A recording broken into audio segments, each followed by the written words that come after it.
Welcome back, everybody, to the Weirdly Amused.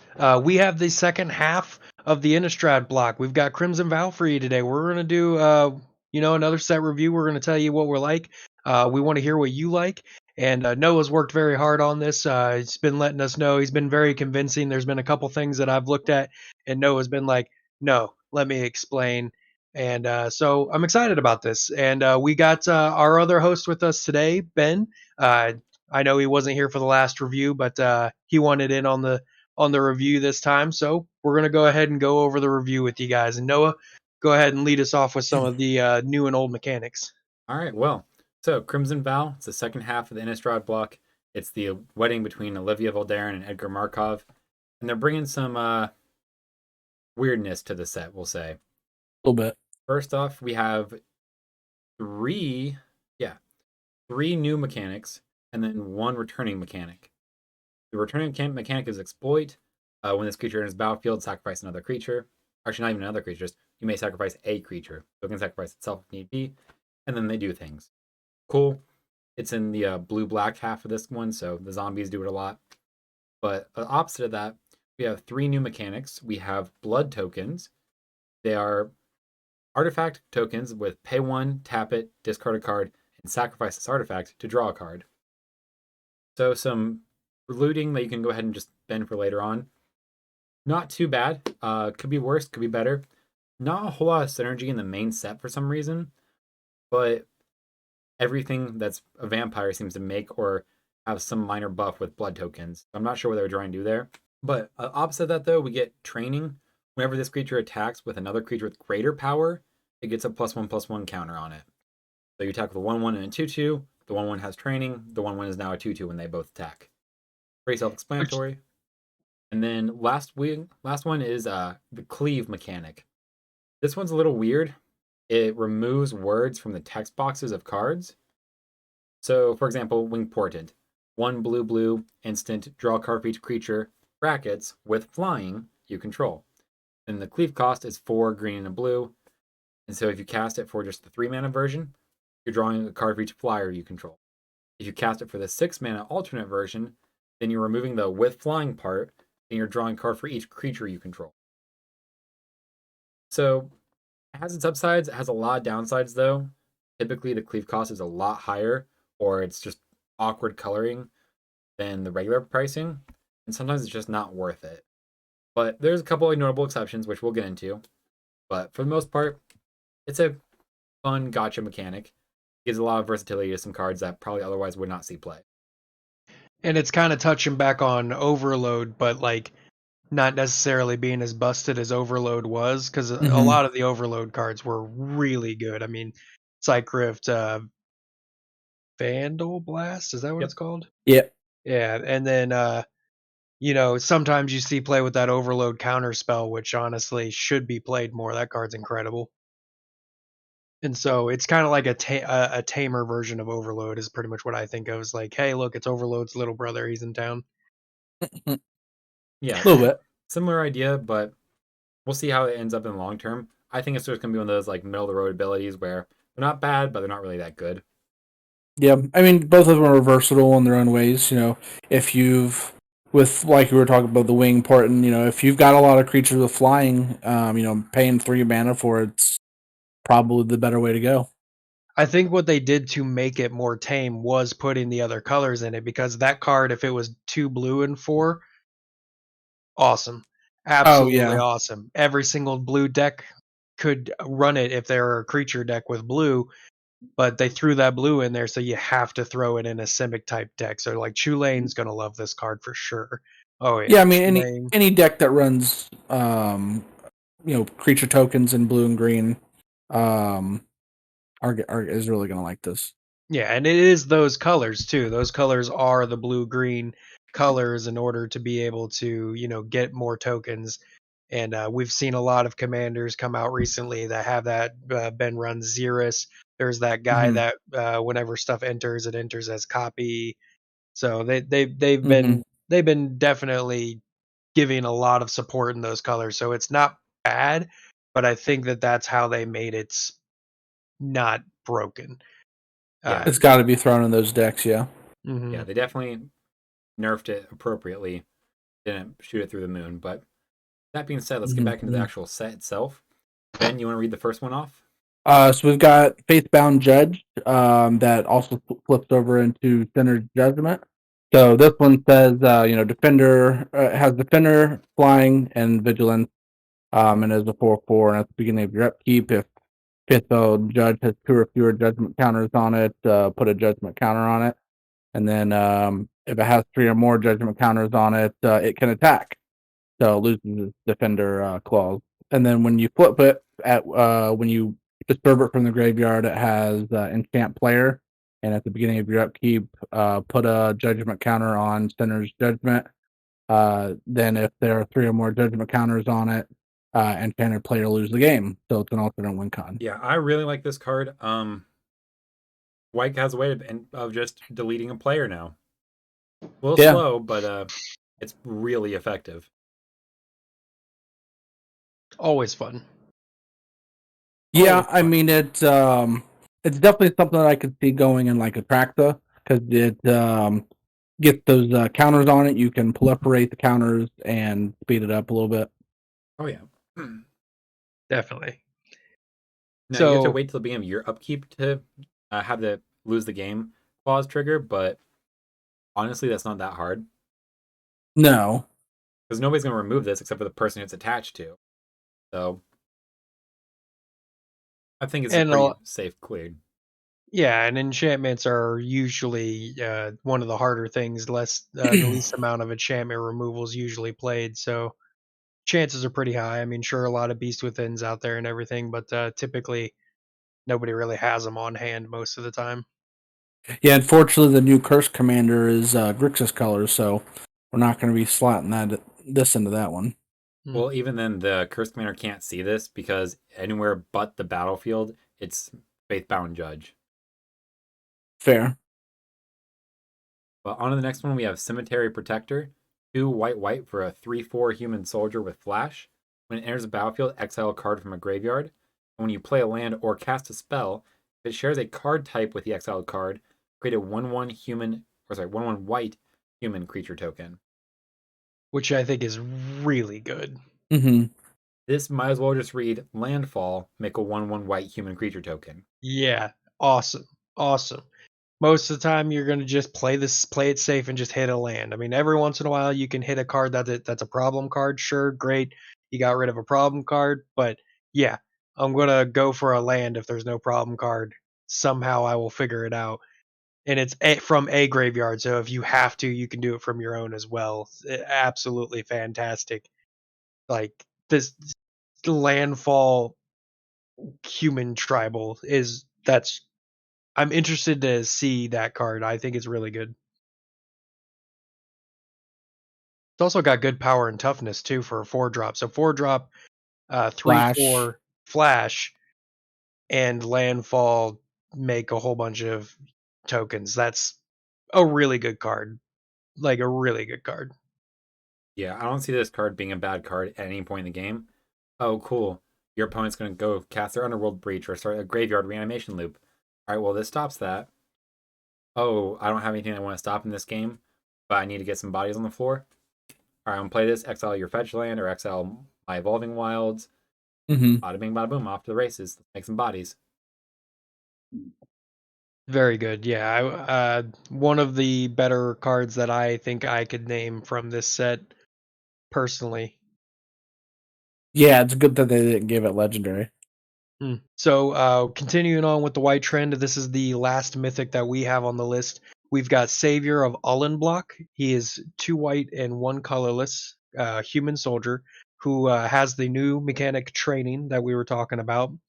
And then whenever Savior of Ullenbrock trains, exile up to 1 target creature from the battlefield or from the graveyard. When Savior of Ullenbrock leaves the battlefield, put that card onto the battlefield under its owner's control. So a typical white effect with a kind of a flicker. I think it's a little too long for something to come back, but I feel like they did that because of the Feldar issue, where it could have just ended up with an infinite loop. So they avoided the infinite loop, but I think that they may have made it too slow, but it still sounds pretty good. Like either way, the training ability, you're going to get, a good target off with it and potentially more. And then if you pair it with the other human that we just spoke of, you might even be able to like chain some graveyard shenanigans or just have some fun. So it's got good potential, great utility, and I'm sure there's something I'm missing that might make it better, but it's still a pretty good card regardless. Yeah, for Commander, as a singleton format, I'm not really looking for looping this with anything. This is just going to play this early, get some recursion, maybe recur like a Sakura Tribe Elder or anything else that just sacrifice it, ramp, sacrifice it, draw a card or whatnot, and then just use this to bring them back occasionally. I mean, it also can hit your opponent's creatures as well. So I mean, if your opponent's got something big that you want to remove for temporarily at least, you throw this down and it'll exile them until they remove Savior of Olenbrook. Yeah, like on down the floor of it is that it's a Banisher Priest, which is still really good. Mm-hmm. But next one up, we have Welcoming Vampire, 2 and a white for a 2/3 vampire with flying. Whenever one or more other creatures with power 2 or less enters the battlefield under your control, draw a card. This ability only triggers once per turn. Yeah, I'm so tired of this. This card could actually see play if that entire line of text was removed. Oh, it's still going to see play regardless. This is white card draw at a good cost. But if you Yeah. remove the only triggers once each turn, phenomenal card. Instant like $35 staple. Mm-hmm. As it stands, it's going to be like a $2-3 card. You'll see it in every white deck that has a lot of lower power creatures, but Which is the majority of them. It'll be in Smiles at Death for sure. Oh yeah, Alesha. Yeah, it'll be a that is a staple good in point. that deck. Yeah, it'll be a staple in that deck. Good point. Well, Ben, you're a Boros player, so you want to read the next card? Sure. So yeah, this one is another one of those cleave cards. So it's Lantern Flare. So it's 1 and a white, normally, and you just deals X damage to target creature or planeswalker, and you gain X life, and then X is the number of creatures you control. Or if you want to pay the cleave cost, you can pay red, white, and X, and remove the text around the text brackets, and it just deals the X damage that of the mana that you paid into it. So a little bit of flexibility there. I run a feather deck. I'll probably try this out in the deck just to see how it plays.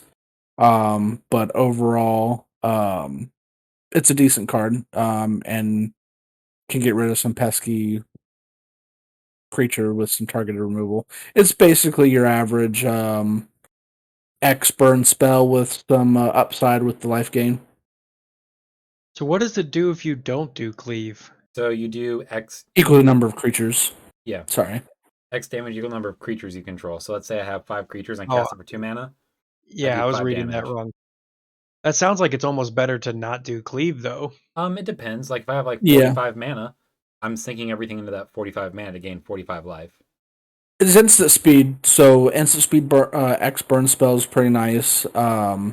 And say you're somebody just board wiped and you're like, damn, now I really wish I had some creatures in play so I could, you know, take care of whatever thing that's like. Say you've got You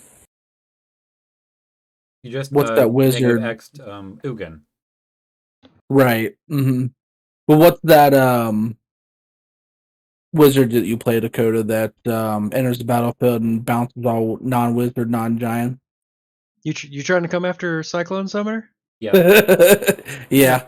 But like, say your board was wiped. You know, this could get rid of something that is pesky on the back end after a board wipe. Yeah. I like it's very versatile. Probably one of their better cards. Next though is I'm a little upset about this one. This is how I just played her in our Halloween episode. Katilda Dawnheart Martyr. We got her last set. She died this set. Cool. Nice knowing you. It's a 1 white star legendary spirit warlock. Flying, lifelink protection from vampires now. And its power and toughness are each equal to the number of permanents you control that are spirits and or enchantment. And then disturbed 3 and white. Flips it to Katilda's Rising Dawn. It's a legendary aura. Enchant creature has flying, lifelink protection from vampires. And gets +X, where X is the number of permanents you control that are spirits and or enchantments. And if it would be put in graveyard from anywhere, exile it instead. You know She's where not I even see this? playable. She's not playable in her old deck. She's not. You know where she is playable in though? Kakar. Kakar is going to see this. She's going to be big in Kakar because Kakar makes all those spirits for non-creature spells. Yeah, this is going to get real out of hand real quick. Mm-hmm. But I'm just a little upset about this one. It's not a great card or even I would say even a good card. But if you're a spirit deck or an enchantment heavy deck, easy just, all right, slop it in there. Oh no, my creature's dead. Oh no, I have a 5 mana enchantment. This thing is now bigger than an Eldrazi Titan. Yeah. All right, so Voice of the Blessed is a 2 white 2/2, and it is a spirit cleric. And as Noah was saying, spirits and enchantments. Whenever you gain life, you put a 1/1 counter on Spirit of the Blessed. So as long as Voice of the Blessed has 4 or more 1/1 counters on it, it has flying and vigilance. So there we go. We already got an incredible upgrade for the same converted mana cost. Mm-hmm. And then as long as Voice of the Blessed has 10 or more 1/1 counters on it, it has indestructible. So takes you a little turns. while. Yeah, it takes you a little bit to get there, but in the decks that it's good in, very good. Mm-hmm. But it's got to be good in those decks. I know 60 card is going to be going nuts with this card. This card's going to get nasty fast. I've seen a Johnny Pridemates and that other one get to 10 counters in like a turn, like the turn they put it out before I even have the ability to respond. So definitely achieving that is nothing. And for the same converted mana cost, sure, 2 white pip, but it's going to be in every single one of those decks. It's right below Sarah Ascendant in life gain awesomeness. Like stupid value for stupid cheap. Yeah, it's definitely Heliod loves this card. Yeah. Heliod loves the card. Olero is gonna love this card. Mm-hmm. Like it's just in life gain decks, this is MVP. But if you don't have a life gain deck, whatever. It's going to be useless. So that's why this card's going to be super affordable probably because it will only be played in those decks. But maybe not while it's still in standard because life gain has been going nuts in standard. So while it's in standard, this may see a really good value, but as soon as it rotates out, it's going to go all the way down because it will only see play in one type of deck. Maybe it will see play in life game before I think it sees play in spirit, honestly. Just because its synergy with spirits and life gain. Yeah, I think it's two things that don't really touch each other, which is weird, but I'm all for weird cards. Yeah. Which my next card is a favorite of my and one of my favorite modern Magic cards of all time. Reprint of Thalia, Guardian of Thraben. 1 and a white for a 2/1 legendary human soldier. Has first strike, and non-creature spells cost 1 more to cast. We got OG Thalia. We had a secret layer with 4 different artworks for her. Now we get this one with a foil, with a Dracula version of it, and with the black and white foil. I am going to buy probably 2 or 3 of these in different artworks because this card is insane. It's so good. Your Soul Ring is now 2 mana. It doesn't make you any more mana. It's mana neutral. Mana's Crypt now hurts you. Your Soul Ring command now hurts sphere is 4 mana. Your counterspell is now a cancel. Yeah. Next card is Sigarda's Summons. It's white, and then 4 colorless enchantment that reads creatures you control with a +1/+1 counter on them have base power and toughness 4/4, have flying, and are angels in addition to their other types. So back to that That's not that spirit last tribal card. anymore. It's angel No. tribal. Yeah. But that what was it? The The voice of voice of the the blessed. Mhm. Yeah, voice of the blessed is really gonna like that card. Um Oh, Anything that does +1/+1 counters is gonna love this card. yeah, this is an enchantment that somebody's gonna slam down. Everybody's gonna be like, "Wait, how many tokens do you have with a counter on it?" Oh, yeah, that's a Yeah. problem.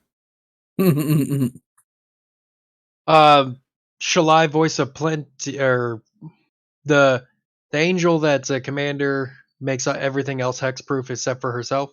Yeah, Mhm. shall I? And then Yeah. you pay 6 and give everything a +1/+1 counter. Yeah, Yep. dude. Like that was such a fun deck I built that one time. Yeah, there you go. Oh yeah. And with 1/1 counters, you get Allen Bach Escort, our next card.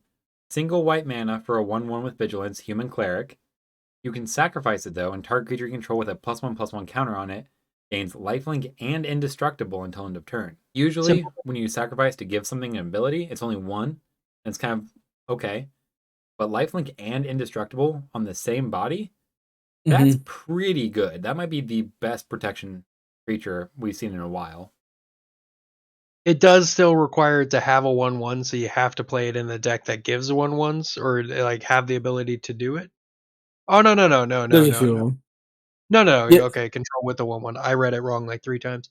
No, so yeah, I mean, I think that's what is gonna help it not be slotted in every single one of the decks. Mhm. Mhm.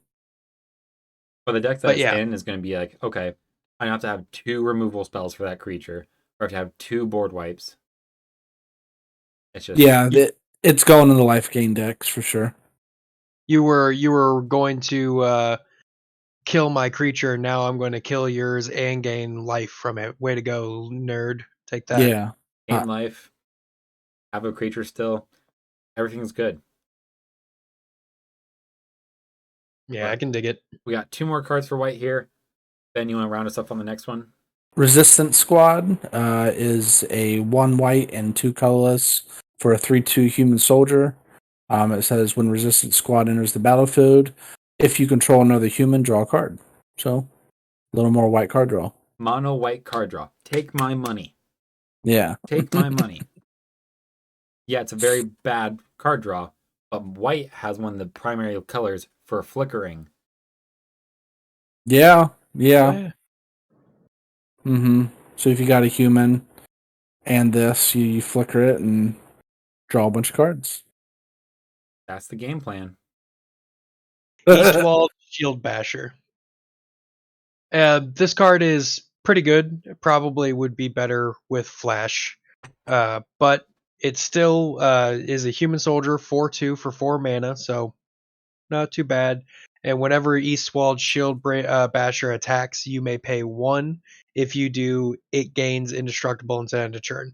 It's always nice to have an indestructible ability built into something, so you don't have to put anything else on it.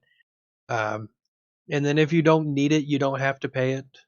So it's a pretty good card. Obviously, it's a common, so it's not fantastic, but for a common, that's pretty good. It's I not don't know what terrible. this. I don't know what this shield's made out of. That's giving him indestructible, but It's a pretty good door, can't shield. you tell? Look at it. It does look like a Is it a door. door? We'll go ahead and go into our blue section here. Blue and black where we find all the zombies, and blue is where we get some of the more interesting card designs here, if I have to say so. Mm-hmm. My personal choice for one of the more powerful cards in the set, Cemetery Illuminator, 1 blue for a 2/3 spirit. Flying. When it enters the battlefield or attacks, exile a card from a graveyard. Okay, just slowly eating away at problematic cards in the graveyard. You may look at the top card of your library at any time. Free info is always good. But then once each turn, you may cast a spell from the top of your library if it shares a card type with a card exile with Cemetery Illuminator. So I can cast a spell off the top of my deck on my turn. On, let's say, Dakota's turn. I can cast an instant on top of my deck as long as I've eaten an instant with this card. Yeah, and so like depending on the deck, obviously you can sculpt it around it, and it doesn't say opponent's graveyard either. It does say yours. So if an opponent's not feeding what you need, you can do it for yourself too. Yep. Yeah, I agree. This is a very good card. Free info is never bad, especially free info like that you can keep secret. And then, yeah, like if you're running an instance heavy deck, there you go. If you're not, you can run flash mechanics and make some super cool benefits with this. I agree. Definitely a very powerful card. Not hard to make really good. Yeah. Another easy win card, though, is going to be the next one. Ben, you want to take this one away? Yeah, I'm actually kind of excited about this one. Necro duality, blue enchantment for 4 mana that reads whenever a non-token zombie enters the battlefield under your control, create a token copy of that creature. In zombie decks, this power level is up there with almost as powerful as Rooftop Storm, in my opinion. For zombie With- decks, yeah. For zombie With- decks, yeah. With Rooftop Storm as well. Yeah. Oh, yeah. Yeah, I'm just gonna, here's my Grim the Corpseborn. Oh, look at that. I got 2 of them. Sacrifice the token. Shenanigans. Or here is a Grave Merchant of Asphodel. Gary. Mhm. Oh, look at that. I got 2 Garys. Oh, Yeah. no. Yeah, it's very good. That card's going to be stupid powerful. Again, another card that is only going to be played in a specific type of deck, so the value of it probably won't be outrageous. But if it's not in that deck, why? It's literally just why at that point. Just let me get my 2 Grave Titans and slam out. All right. Like MTP Finance, buy full art foils of these because in like 2-3 years, they're going to be expensive. Look at the Great Hinge. A full art foil of that is over $200 for some reason. Yeah, very good. Very good. There's no downside. The converted mana cost is very reasonable. Yeah, very good card. Yeah. And then Dakota, speaking of good cards, do you want to take care of this very, very good card?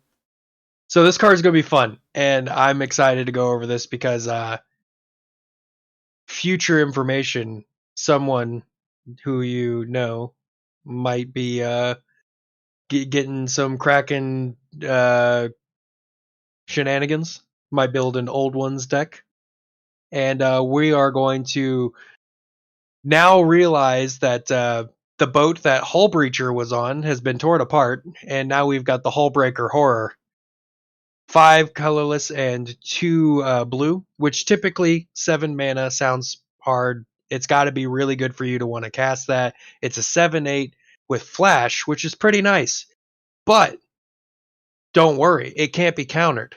So there's a very big plus for you. Now, it can't be countered, and when it resolves, you now have, whenever you cast a spell, choose up to one of these 2 abilities. Return target creature you don't control to its owner hand. So, a really annoying tide Not spell. creature. So, Okay. return target spell to its owner's hand. So, you got a Venser for the cost of an opt at best. Like, oh, cast a spell? I'm not a big fan, but let's see how much you're willing to pay 2 mana or double the mana for it. Opt. I'll draw a card, put it back in your hand. That's awesome. So they either have to counter or they can't even counter the opt. They have to have a disallow in order to stop that. So it puts it back in their hand, not making it too broken. They can recast the spell, but it's pretty hilarious if you keep putting the same spell back in their hand and they get very aggravated. So that's fun. That's always fun. Or if they manage to resolve a spell on you through means of not being countered itself, which actually that still gets around It does. not being able to be countered. So never mind. But let's say they get something out. Then at that point, you are able to return target permanent to its owner's hand if you decide not to put something back into their hand. It's pretty sweet. It is going to annoy people. If you really were a big fan of politics, you will not only govern politics, but people will hate you. So you're gonna make the deals, and then everybody's gonna still hate you, even if you benefit somebody else, because they're gonna be on the same rope that the person that you've decided to turn against is. It's going to be annoying. It's going to be a target. It's one of those cards that once it hits the field, even if you're not the alpha target, you're going to be a problem for people. They're going to focus on you a little bit more than they should. But you're probably going to be able to defend yourself if you built your deck correctly. It's a very good card. So I'm excited to see it played. I will be owning one, and it will be in the old ones tribal. Kraken tribal. Got to build the old ones. You know, I keep hearing you say Kraken tribal, and I don't know if it's just because we're not at the card yet, okay? Okay? I'm not divulging too much me getting information there. over being sick or whatnot. But I keep thinking you're saying Karen tribal for a second. I'm like, I want to see that altar, but put a little wigs on them. Yeah. Let me see your manager. Let me see your mana drain. I like this. All right. Non sequitur. Anyway, though, Wingportent. We mentioned it earlier. 1 blue, draw a card for each creature with flying you control, or 4 green, draw a card for each creature you control. It's an instant, so worst comes to worst, they board wipe, but you don't really care if things die. Just draw a couple cards. Solid, middle of the road card. I like it. Could be good, could be really bad, but it's good potential. Yeah, and as we noted earlier as well, 2 different colors, not making it too broken as well. So it'll be slotted in the appropriate decks, but it makes those appropriate decks that much better. There's another fleet card we have coming up that's dual colored. It's going to be a problem. Mm-hmm. And we know that Ben is excited for the Wingportent. He'll be getting it for his deck for 100% facts. And just want to draw all the cards off those snakes. Yeah. Got slithery snacks. But Ben, speaking of slithery snakes, it's not a snake, but it's still a pretty good slithery card. You want to read off the next card on our list? Yeah, Dream Shackled Geist is a 3-mana blue card that is a 3/1 with Flying Spirit. At the beginning of combat on your turn, you can choose up to 1, tap target creature, or target creature doesn't untap during its controller's next untap step. Pretty sweet tame ice ability. I mean, every single turn you just keep tapping down that problem creature that's going to swing out and kill everybody. You know, just it's not too bad. Maybe slow, but it's still. I mean, combat. Who are you swinging at? Because if you're coming at me, I'm just going to tap it down here. Or, oh, look at that. You just punched Ben with your commander for 15 damage.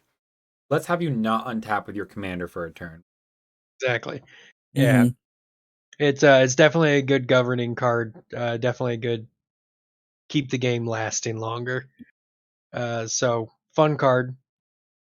And as a resident wizard expert here, Dakota, it's only appropriate that you don't get to read this next card. It's Geralf, Visionary Stitcher.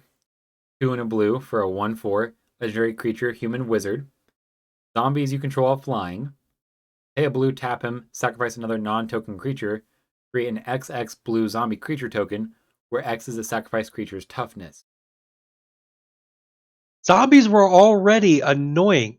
Why are we giving them flying? It doesn't even specify tokens or non-tokens. It's just like, hey, now you have to deal with this. That's unfortunate. All right, and now we're making 2 of them with that new enchantment. What is happening here? What did they? This is a token, so you don't make 2 of them. No, but you get 2 of them, and then they both have flying because of this card. So the enchantment makes 2 of them, and then this. Details, minor details. It's okay. Oh my gosh. It's not like zombies were doing bad. It's not like anybody sat there and said, man, I really wish zombies were better. What could we do to make zombies more competitive? They were there, man. They were there. This is nuts. It's And okay. it's got good defense too. So it's a 3-drop with a 1/4. It's good. It's very good. This partnered with a lot of stuff. Like it's just a very good card to throw in just for funsies. It doesn't even matter. Gisa It and Gara have always been good zombie supports, and they're not stopping. it's definitely gonna go in the the blue black or Esper zombie decks that we've seen. Verena, the Lich Queen, will definitely see this card. Arab Oh, God, and pretty much any. Mm-hmm. Oh, you're a zombie tribal? Cool. Here's your zombie lord that makes zombies and makes all your zombies have flying. Mm-hmm. Cool. The deck built we itself already. we already had a whole bunch of problems. Endless ranks of the dead. A whole bunch of other things that just give you an insurmountable amount of zombies. Rooftop They didn't need Storm. flying, and now we've got to deal with that. That's not fun. That's hard. Blue black That already has so much draw from zombies. It's ridiculous. yeah. So I mean, yeah. Well, Dakota, maybe instead of complaining about it, you could just mimic it with our next card. Mirror Hall Mimic. It is 3 colorless and 1 blue, and it is a creature spirit. A lot of spirits in this one. Might be a theme. Just slightly. It is a 0/0. Ho ho ho ho ho ho ho ho ho. And the reason why. You may have Mirror Hall Mimic enter the battlefield as a copy of a creature on the battlefield, except it is a spirit in addition to its other costs. So it is basically what we've got here is another metallic mimic, but for spirits, and you don't have to pay life to make it cheaper. This also has a disturb cost though, so if it does die, you copy something that people are not too thrilled with. It has one of our curse enchantments that it flips over to for disturbed as well. Ghastly Mimicry. There's an enchantment aura, and it enchants creature, not player.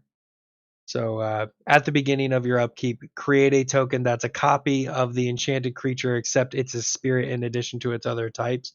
If Ghastly Mimicry would be put into the graveyard from anywhere, exile it instead. So I actually really liked this card when I read it, because I always liked that Simic card that on upkeep makes a token copy. Progenitor Mimic. Yeah. So Progenitor Mimic, only blue, so it can be in more decks, and technically costs 1 less when you actually cast the enchantment side of it. Yeah. So I think that this card is really good. Mm-hmm. You've got the copy spell on one side, which is never bad, and then if somebody gets rid of it, then you're gonna start a copy generator, and it's just really good. I'm a big fan of this card. I used to run Brutaclad. This would have been wonderful in Brutaclad. Absolutely.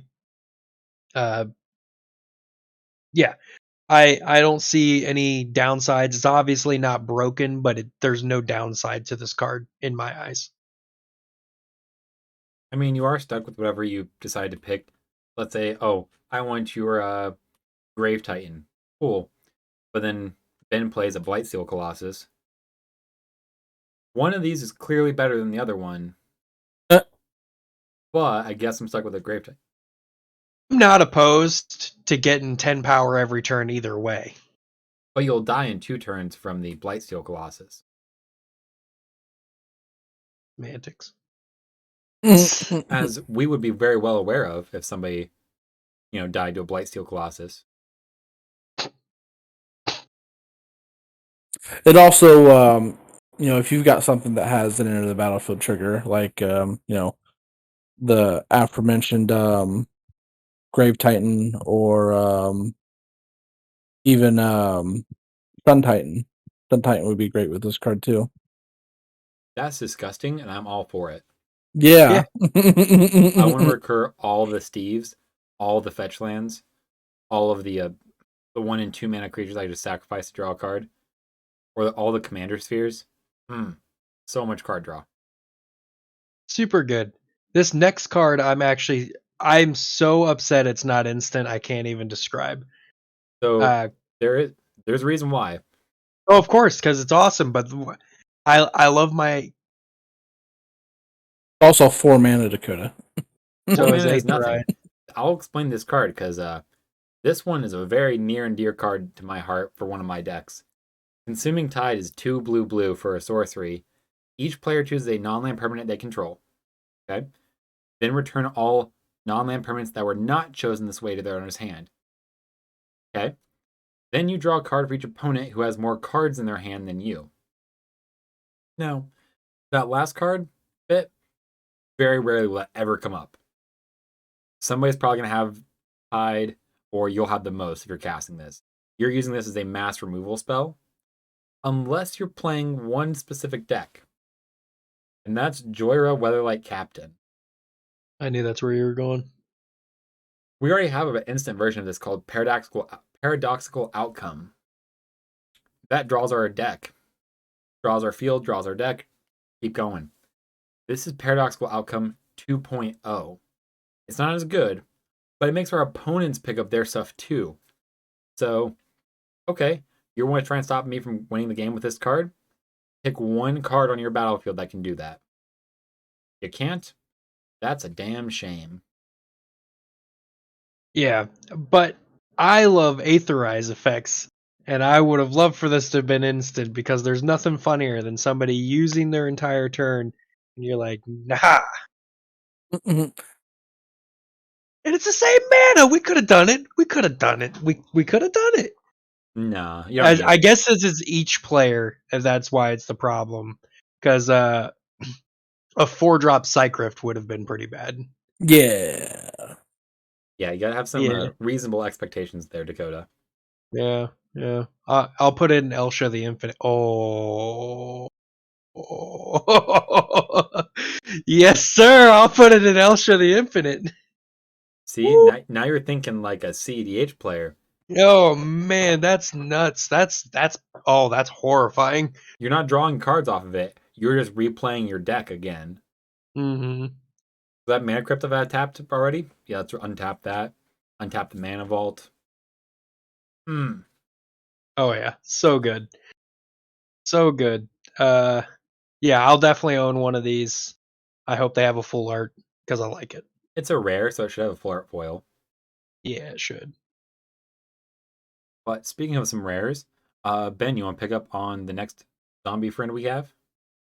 Sure, we've got Overcharged Amalgam. It is a 4 mana 3/3 zombie horror with flash and flying and exploit. When Overcharged Amalgam exploits a creature, counter target spell, activated ability, or triggered ability. So I think it's pretty good. We've got a what is it? Disallow. Yeah, disallow. On a creature. Disallow on a creature. Yeah, disallow. Or just a counter spell. Mm-hmm. And a sack outlet, which never goes wrong. Like honestly, I think this card is very good. It's going to be hilarious. I'm excited for it. Worst case scenario, it's a 4 mana, sacrifice itself, counter target spell or ability. Mm-hmm. That's still a good card. I would play that card in most blue decks. Yeah. I mean, it's only one more than disallow, and you can sack something if needed, which, I mean, is a huge mechanic, is being able to sacrifice something, death triggers and everything. So, and if it sacrifices itself and you're playing a recursion type deck, you basically just utilize it as a continuous counterspell because it keep recurring it. Yeah, why not? Also, think about this card in decks like Scarab God. It's in your graveyard. Okay, I'm going to go ahead and activate Scarab God. This comes into play, exploits something, and counters a spell. True. Only problem I have with that is that it would then exile it and make it take away its reusability. But yeah, in a bind, definitely. In a bind, you still get a great ability. Scarab God is phenomenal with that. just being Mhm. able to get that Hail Mary out of there for 4 mana. So yeah, definitely. Yeah, definitely good. But I'm really concerned about your opinion on this one, Dakota. What do you think of the next card? Phenomenal. Uh, Especially in CEDH, it's going to be so good. Like so many different things that you can do. Like the 1 mana is absolutely crazy. And at worst, it's still a dismiss, which counterspell, sure, but in competitive Magic, the hitting a spell that wasn't cast from the hand, pretty good. Pretty Mhm. good. Mhm. Cascade triggers. Um, there's other things. Uh, Well, since we've been describing it, why don't we actually read the card? Wash Away for a blue. Instant, counter target spell that wasn't cast from its owner's hand. So command zone, exile, graveyards. Or cleave 1 blue counter target spell. Yeah. Versatile. honestly, the 1 is better, in my Yeah. opinion. The 1 is better. Like, sure, you can dismiss something if needed, which is really nice and it's good to have, but it's dismiss, which there are just so many 2-drop counter spells or free counter spells that the 1-drop is what's important here, and it's honestly really good in Commander. I'd like a Or, full art foil of it. Mm-hmm. well, it's an uncommon, so you can only get a foil. Well, that's stupid. Yeah. But Dakota, you know what this does stop? Mm. Elsha and Kess. Yeah.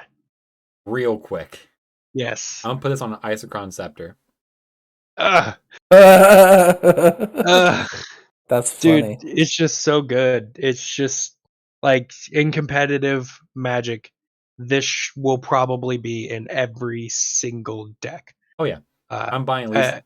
uh, No, I'm not buying any copies of this because my CDH deck is Mardu right now.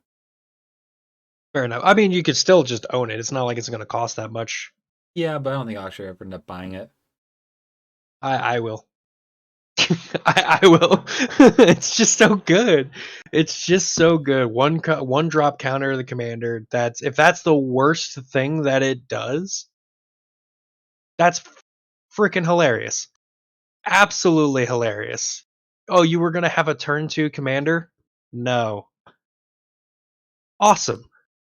But I want to have a turn 2 command Yeah, I bet. or a turn 1 commander.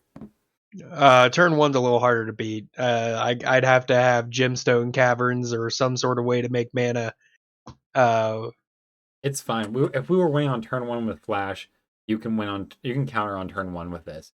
You gotta believe in yourself. I do. You're right. You're right. This card's good. It is very good.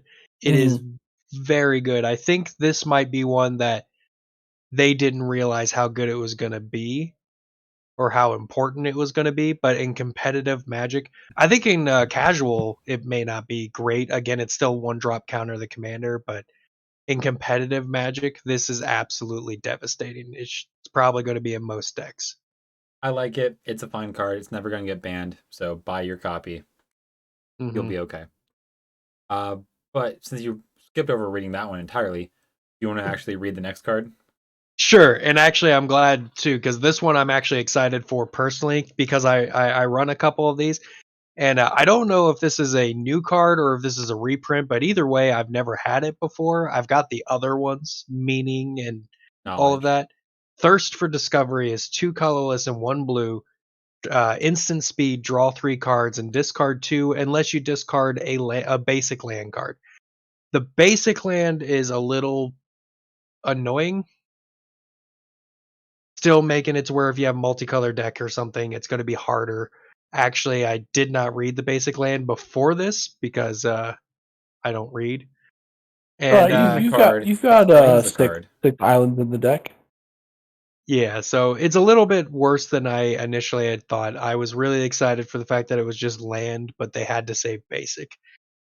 So not as good as I was hoping, but still very good because again, you're going to be more than okay with getting rid of a land card than an artifact or an enchantment, something that your deck's built around. and chances are you're drawing 3 cards. Hopefully you're not getting messed over on mana. So if you have to discard 2 other cards, sure, you still see 3 cards here no matter what. But I still think that even though it says basic, this is probably my favorite one of these, with the artifact one being slightly below it. The enchantment one, I never want to discard my enchantments. I don't run enough enchantments as it is, so if I have an enchantment, chances are it's in there for a reason. Uh, Artifacts, I definitely overflood with artifacts. You always got artifact ramp, you've got artifact utility. So discarding an artifact is not always detrimental. Discarding a land almost never is, especially with the basic. It literally is only if you're having mana problems. So this one still is my favorite personally, but the criteria of basic may have made it difficult to play. You're not playing this in like 5 color probably. You're having a hard time in 4. It's playable in 3 colors, but basically this is going to be in a lot of 2 colors and monocolor. But I think the cutoff is probably 3 colors. Once you hit 4 and 5, if you're running enough basics for this to be viable, you're probably having a hard time with your deck already as it is. Mm. I know, like Ben had said, in my 3 color deck, I have 7 basics in the deck, and that's it. So if you've got more than 7 in a 4 color or 5 color deck, you've got other problems. Yeah, if you're running a 5 color deck, you probably don't have any basic lands. Or 1 of each. You probably have 1 of each, and that's it. Yeah, I'd say 1, maybe 2, depending on your budget, but not very many. Mm-hmm. Yeah, so good card. I will most likely be buying this because I would like to replace Thirst for Meaning. That's the one I've got. I ran the enchantment one for a little bit. That one I don't like at all because again, I don't run a lot of enchantments. The ones I run have a purpose. Artifacts are easier. Lands are almost not even a thought. Done. Land's gone. So I like this card. I'm going to run it. We're going to see if it's going to replace the other one. Hopefully it does. Hopefully I have enough basics for this to be viable. But I like this card. All right, well, that being the case, we've got 2 more cards for blue. Ben, you want to help take us home? Sure. So we've got Alchemists Revival, 1 blue instant, return target non-land permanent you control to its owner's hand, and then you can cast it for its cleave cost to remove the you control part, so you can target your opponent's things. All right. Bounce spell for blue. Not anything we haven't seen before. Our first black card, Sorin the Mirthless. 2 black. Sexy Sorin's back, boys. 4 loyalty Planeswalker Sorin. +1, look at the top card of your library. You may reveal that card and put it into your hand. If you do, you lose life equal to its mana value. So Dark Confidant trigger. Free card draw is free card draw. I don't know what you're talking about. That's good. Mm-hmm. -2, create a 2/3 black vampire creature token with flying and lifelink. It makes a relevant body that can block for you and gain you life. Better than most blocking abilities. But its -7 is kind of lackluster. It deals 13 damage to any target, and you gain 13 life. So it's like the OG Sorin, but they put it on the appropriate pip now. No, the OG Sorin just said somebody's life total became 10. It didn't deal damage. They became 10. This one is there's a sorcery, I believe, called Sorin's Vengeance. That's what it was. M11 or M12. It was 7 mana and it did this exact ability.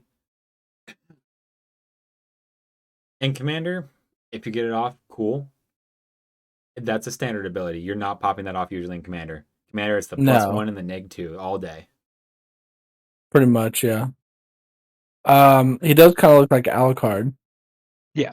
Yeah. I mean, he's just a traditional pale, long white hair vampire. Mm-hmm. But vampires that can step on you, Dakota. Henrikia. I'm pronouncing that wrong, I'm sure of it. Dominathi.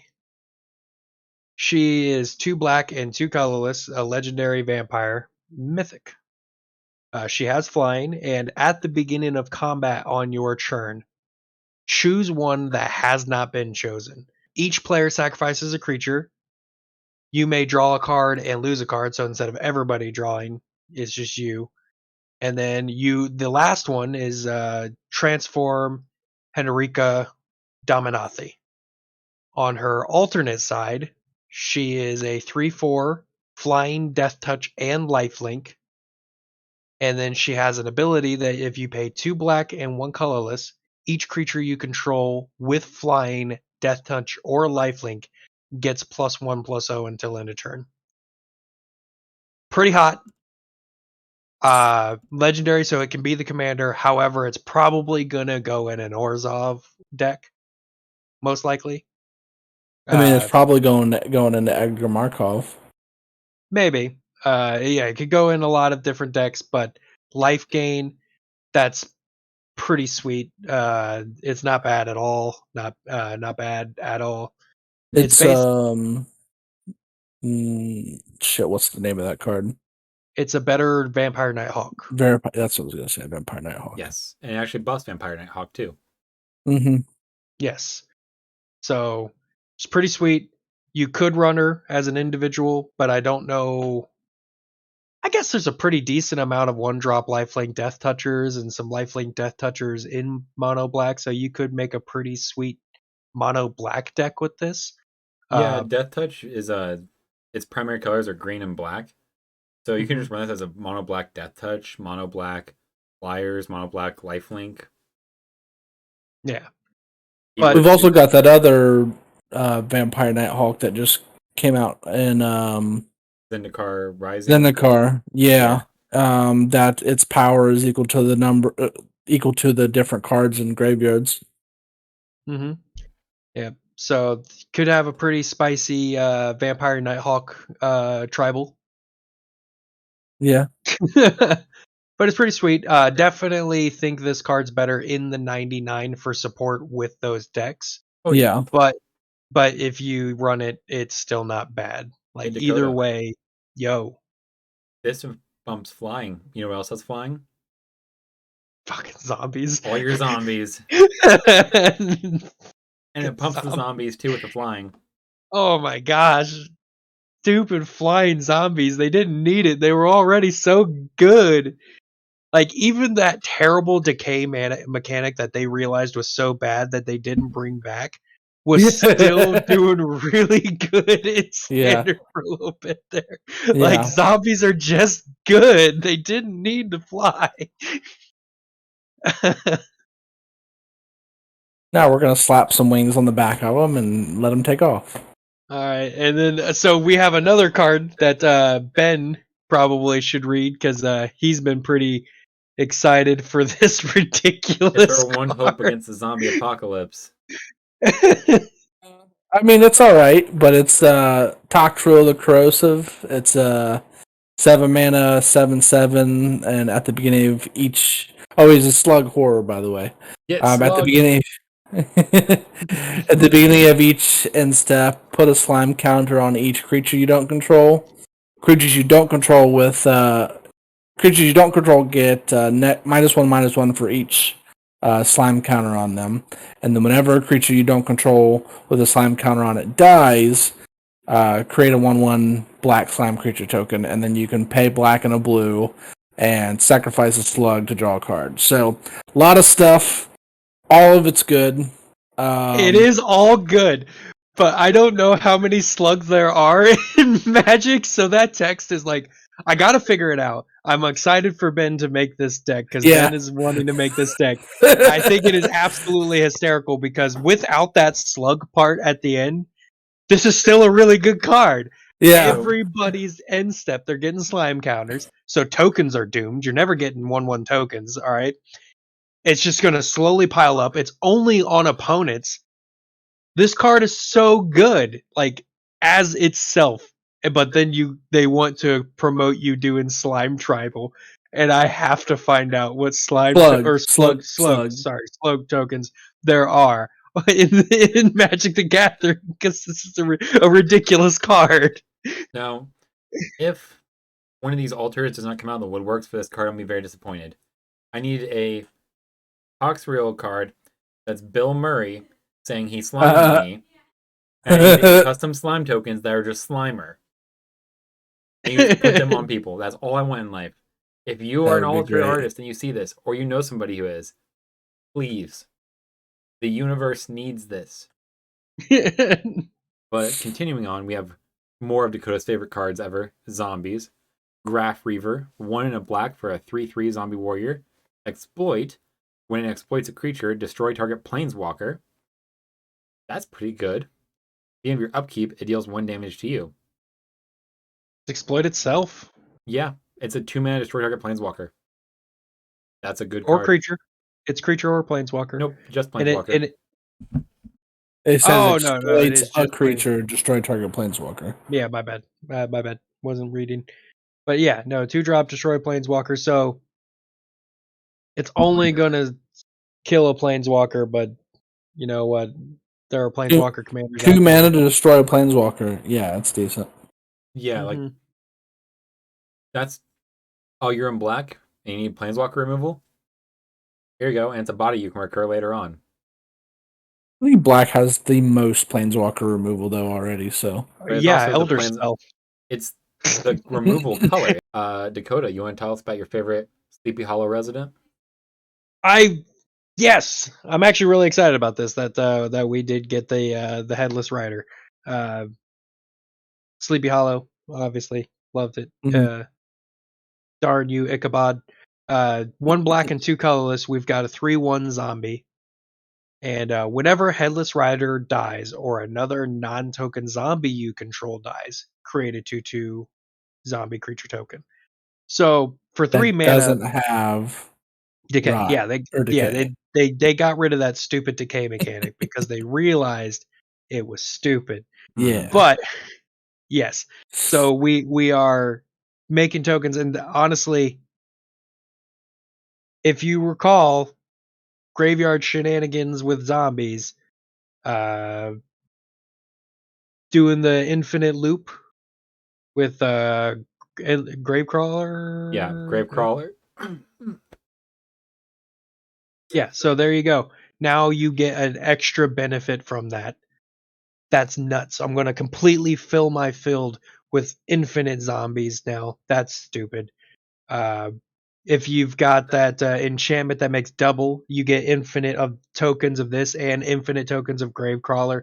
It's just really good. It's really good. Black is already benefiting from sacrificing and dead creatures. Zombies are mostly the benefit from that. Now you're making zombies from all of that benefit you were already getting. It's just making zombies better. They're so good. They have to be the best tribal after this. Like, I know merfolks were up there. These guys, wizards. Humans are the most printed card type in existence.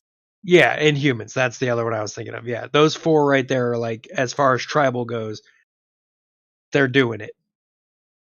But I think zombies might pull ahead with all of this support. I don't know. We'll see.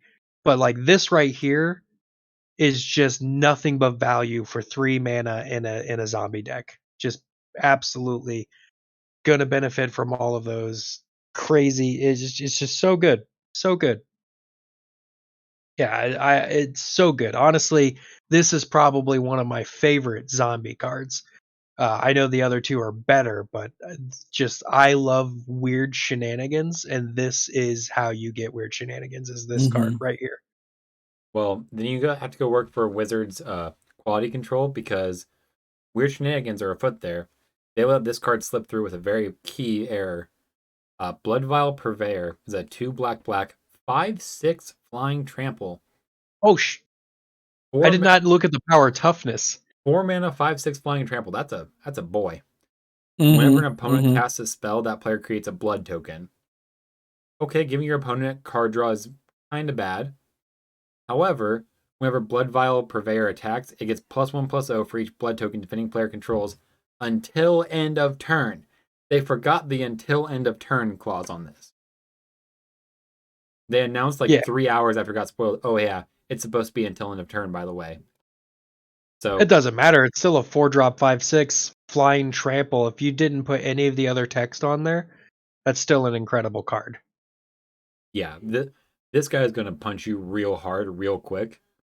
Mm-hmm. So unless you're an artifact tribal deck, you might want to remove him before you start casting too many spells. Mm-hmm. He's very good. I read this card, but I did not look at the power toughness. That's ridiculous. And then until end of turn definitely will make this guy Stupid good. yeah. Stupid good. He's just good. But we can't have our token generator without our token demon for the set. So Ben, you want to bring us up with our token demon? Sure. Token demon is Dread Feast Demon. It's a 7-mana 6/6 demon with flying, of course. And at the beginning of your end step, sacrifice a non-demon creature. If you do, create a token copy of Demon Feast or Dread Feast Demon. So all the demons. So Pretty eventually good. everything will be a 6/6 demon. With flying. That's pretty effective. Yeah, not bad. And then if you run like grave, but not grave betrayal,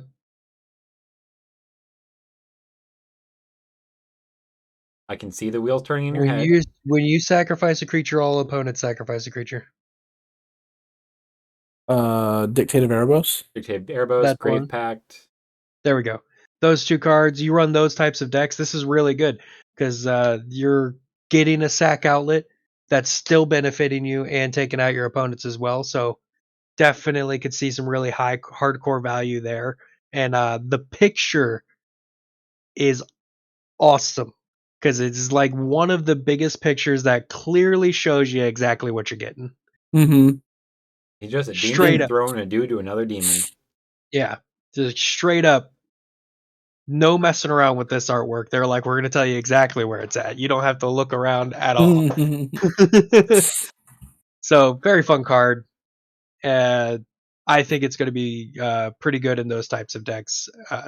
Nothing like getting benefit from your sacking again. And then this next one. The Path of Peril. 1 black for a sorcery, destroy all creatures with CMC 2 or less. Not too bad. Or Cleave, 4 white and a black, destroy all creatures. I think they learned their lesson from the other one. The one that was green black and gave you mana for everything that was destroyed. Because that card was nuts. Absolutely nuts. Yeah, Calling Ritual was a little obscene.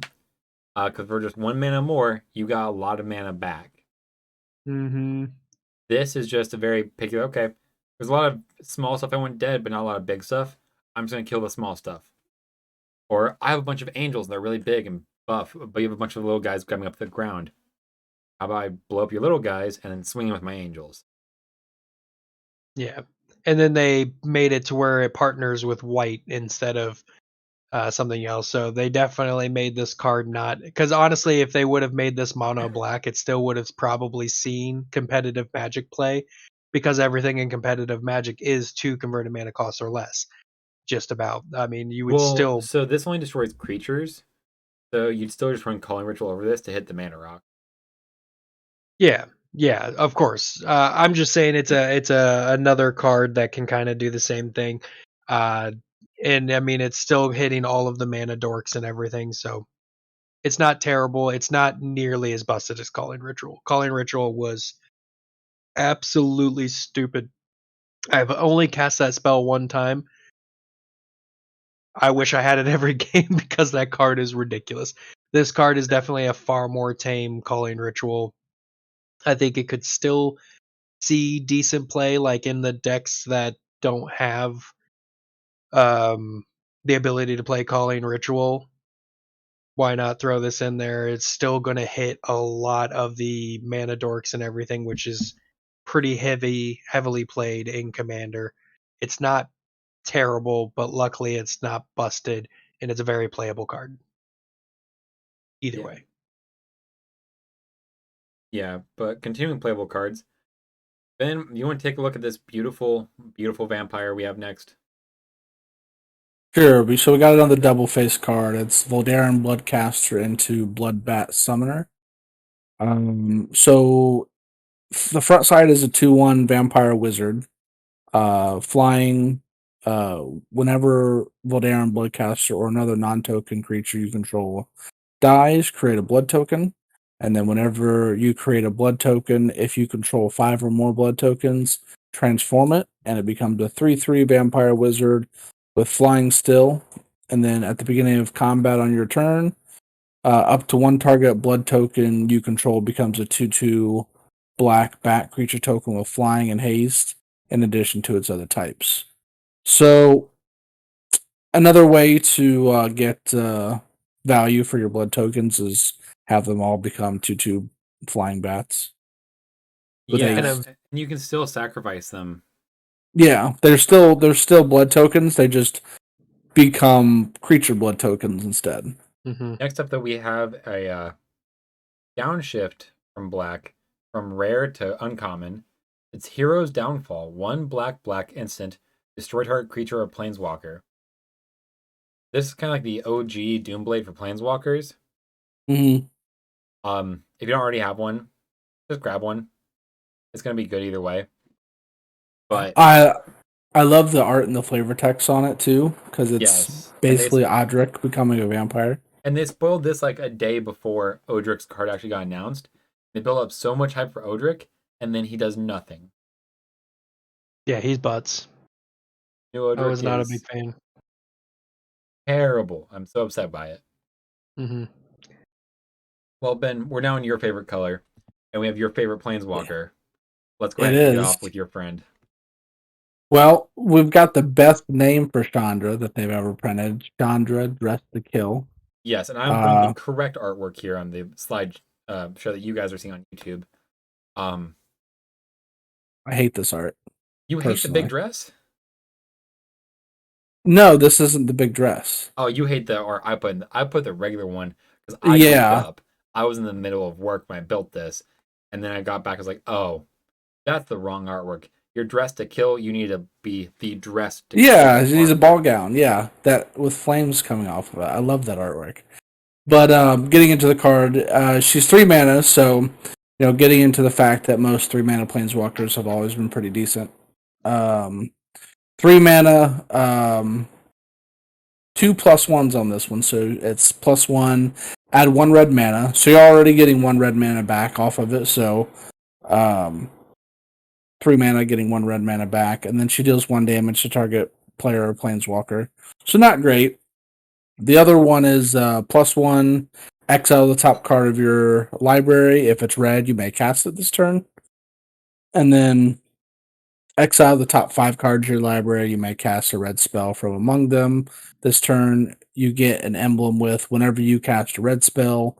This emblem deals X damage to any target where X is the amount of mana spent to cast that spell. That's a whole lot of words to say red. Only Yeah. red. Yeah, it is very red centric, which Chandra has traditionally been, but she's been a little bit easier to slide into other decks in the past. This one is not. They really limited her to mono red decks only. But if she's in a mono red deck, she's really good. But you know what card's always going to be viable? Cemetery Gatekeeper. 1 in a red for a 2/1 vampire with first strike. ETB, exile a card from a graveyard. Whenever a player plays a land or casts a spell, if it shares a card type with the exiled card, Cemetery Gatekeeper deals 2 damage to that player. I'm going to steal your land in your graveyard. Now, every time anybody else, also, it's never any player, so yourself included, plays a land, I'm going to shock you. It's pretty sweet. Yeah, Hey, it's pretty mono- sweet. Reminds me of Eidolon of the Great Revel. Yeah, but at the same time, you can use this against like the green deck that's ramping like crazy. Like, Mhm. okay, yeah, go get your 15 land drops per turn. Take 30 damage to the face. Yeah, very good. Mm-hmm. I can see that happening more than like I'm gonna exile a creature spell or I'm gonna exile a counter spell. Yeah, he's definitely playable in any deck that has his colors. Mm-hmm. But if he had Wizard on him, he'd probably be in Anala.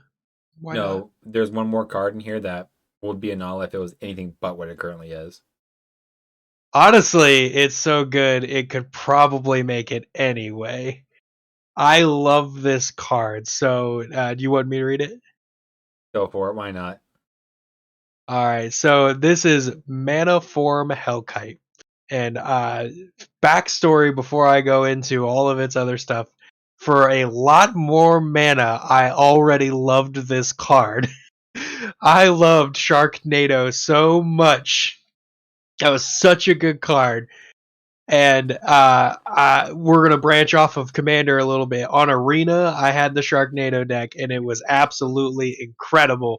And you know how many things I'd put out in one turn, couldn't swing, and then I get board wiped. All right, well let's read this awesome card. So for 2 red and 2 colorless, we have a creature dragon 4/4 flyer. So typical power toughness and everything for a flyer. Now, what it does is whenever you cast a non-creature spell, create an XX dragon illusion creature with flying and haste. Yes!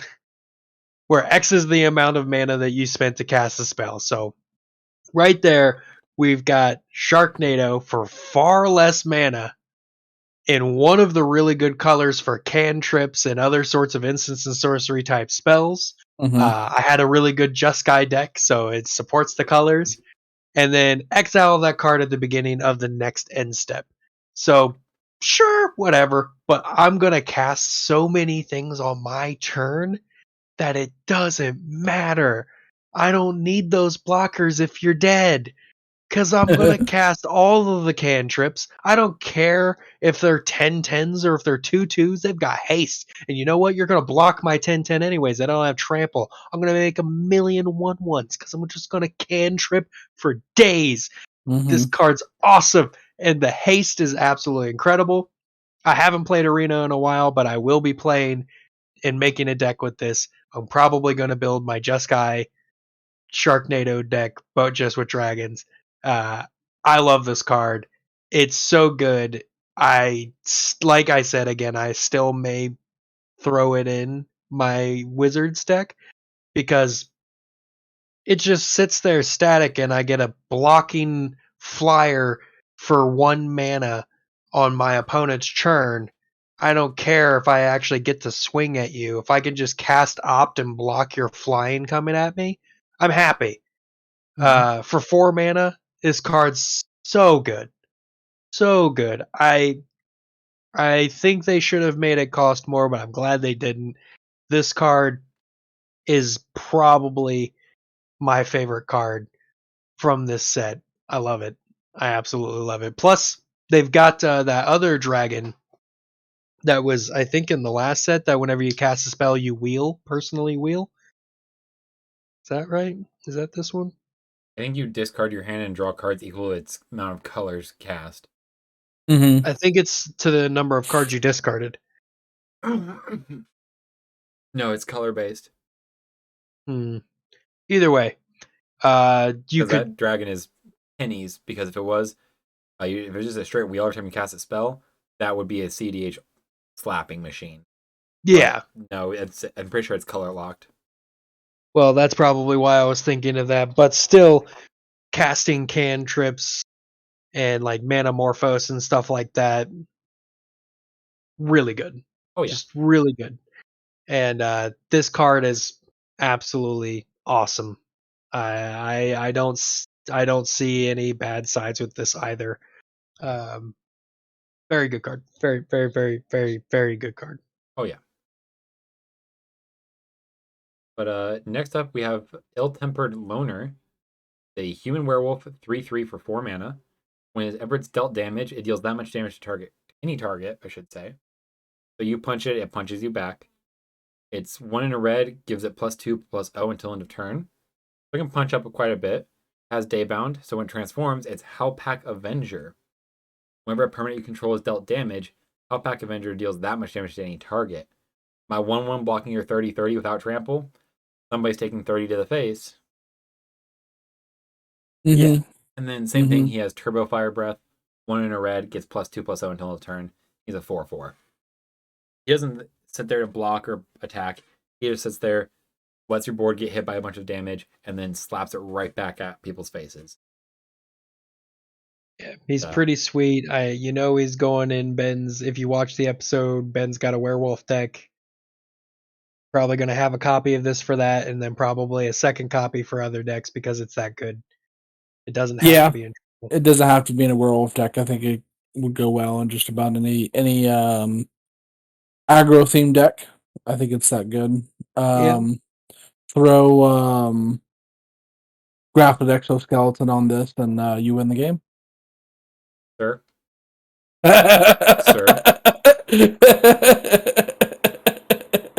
Sir, we have families. You'll be all right. We don't want to die. We don't want to die. So for that, you can read the next card, though. It's our blood token enabler. Olivia's Attendant is a 6-mana 6/6 with Menace, and whenever Olivia's Attendant deals damage, create that many blood tokens. And then you can pay 3, and it deals 1 damage to any target. It's a 6/6 with Menace, and it's going to make you a lot of blood tokens. So, artifact shenanigans, great. You want card draw? Have it go at people. It's also an infinite mana outlet to win the games. Oh, I have infinite red mana. You're all dead. Woo. The middle of the road, just average good card. But you know it's not a good card. Curse of Hospitality. Not very hospitable. This is Curse of Pain. It's 2 in a red. Enchantment or a curse. Enchant player. Creatures attacking enchanted player have trample. If I put this on Ben and Dakota attacks Ben, all of his creatures gain trample. And whenever a creature deals combat damage to an enchanted player, that player exiles the top card of their library. Until end of turn, that creature's controller may play that card, may spend mana or mana of any color to cast that spell. I can't go wrong with that. I think it's good. But Ben's going to give us a heart attack with this next card. Okay. So, you know how you guys hate all the extra turn spells in Standard right now? All runs Epiphany is not need to be banned. It's just okay. Yeah. But Alchemist Gambit is a sorcery for 3 mana. It's 2 red and a colorless with another cleave ability. But take an extra turn onto this one. During that turn, damage can't be prevented. At the beginning of that turn end step, you lose the game. Or you can cast it for its cleave cost, and you don't lose the game at the end. So you can pay it for 3. If you really, really think that if you take an extra turn, you're going to win here. Or if you cast it for its cleave cost, which is 7 mana, you just take an extra turn, and damage can't be prevented. So we have a glorious end that can remove the glorious end. Right. I can dig it. So it's Final Fortune, or it's a time walk or time warp. Yeah, so it's not bad. It's good actually, because chances are Commander, potentially a problem in Standard. The extra turns is going nuts in Standard right now. All right, that other extra turn spell is already causing a whole bunch of problems. If you cast that, and then after that you cast this, and then oh my gosh. So if you cast this and then cast another extra turn spell, you don't lose the game. Why? No. Because the other one will resolve first. I know. Yeah, no. Yeah, it says, okay, when this one's done, if unless something happens, I lose the game. Oh, you get an extra turn? Okay. Here you go. So it's pretty good. But Change of Fortune, 3 in a red For a sorcery, discard your hand, then draw a card for each card you've discarded this turn. So this is wheel plus turbo wheel. Yeah, it's pretty sweet. Yeah, that's very good. Yeah, that's pretty good. Is it Yeah. pretty good, Dakota? Pretty good. Pretty good. Well, like you cast a Faithless Looting before it. Oh yeah. Then you cast this, discard 5 cards, draw 7. Yeah, it's pretty good. It's pretty good. It's pretty good, and it's in colors that you get those wonderful effects. Like I gain mana equal to the number of cards in my opponent's hand. So Jessica's Will. It works really well with Madness cards. yeah, Anji's Cloak and Wrath is gonna love this card. Yeah, it's just a good card. Just a good card. It's good art. It's good card. It's good art and good card. Both card and art are very good. Yeah. It's a good card. Well, since you like it so much, how about you bring us home? We got it's like 1, 2, 3, 4 more. 4 more red cards. All right. So why don't you start us off with this next one? This next one's got cool artwork too. Dominating Vampire for 2 red and 1 colorless. We've got a creature vampire that when Dominating Vampire enters the battlefield, gain control of target creature with mana value less than or equal to the number of vampires you control. So this card is really good, and then the rest of it, it gains haste until end of turn. Untap it. You keep it. It doesn't go back to the opponent, so that's really cool. No, it goes back No, to it the end of says turn. it says vampires you control until end of turn. My apologies. I skipped over that. Even so, there's another card that did something similar to this for a lot more mana that was quite devastating. This is pretty darn good. This is pretty darn good. It's definitely going to be good in vampire decks, no matter what. It's just really good. Yeah. What was the one I was thinking of? Zealous Conscripts Those or conscripts whatever. for 5 mana. Yeah. Yeah. You could get nutty with this. Just yeah, it's pretty good. 3 mana versus 5. Chances are it's going to be in a vampire deck. You're going to have 2 A or lot of more vampires. vampires. And it's when it enters the battlefield. So if you're a Markov player, which is probably where this is going to see a lot of good play on the cast, I believe it's cast that you get the vampire token. So the token will be on the field before it resolves. So no matter what in that deck, it will be a minimum of 2. But you're a Markov deck, so if you've got 3 mana, you've got 13 vampires. Sounds about right. Math checks Yeah. out. Yeah, that math checks out there. I mean, if you've got any less than that, then something went horribly wrong. But you probably should have mulliganed. yeah, but this is gonna be very good in any deck that has the vampire moniker. It's gonna be pretty good in some other things, not necessarily as good, but could still hit some stuff. But yeah, she's very dominating. Mm-hmm. Yeah, I'd let her dominate me. Mm-hmm. Did you want me to just go through and read all the rest? No. Okay. Ben, as a resident werewolf expert, you can go ahead and bring up our first uncommon werewolf. All right, so Lambhole Rancor Raconteur? I don't know. Yeah. Is a 2/4 human werewolf. Whenever you cast a non-creature spell, she deals 1 damage to each opponent. And then her werewolf side, Lambhole Ravager, is a 4/4. Whenever you cast a non-creature token, deal 2 damage to each opponent. So, slightly better. Gutter Snipe? What's that goblin? Yeah, Gutter Snipe. Slightly better Gutter Snipe because it's non-creature instead of just instant or sorcery. Probably gonna go in feather. Yeah. Oh no, I cast a Path Exile, deal 1. I cast a Soul Ring, deal 1 or deal 2, or it'll wear up eventually. Give this thing Mhm, lifelink, and you're just racking up the life real quick. for sure. Which I do often in that deck. Yeah. And So pretty fun. another Oh, probably mono this red. is also another card that you can put grafted exoskeleton on. No, Ben, it's not. It's another card you can choose not to and have friends.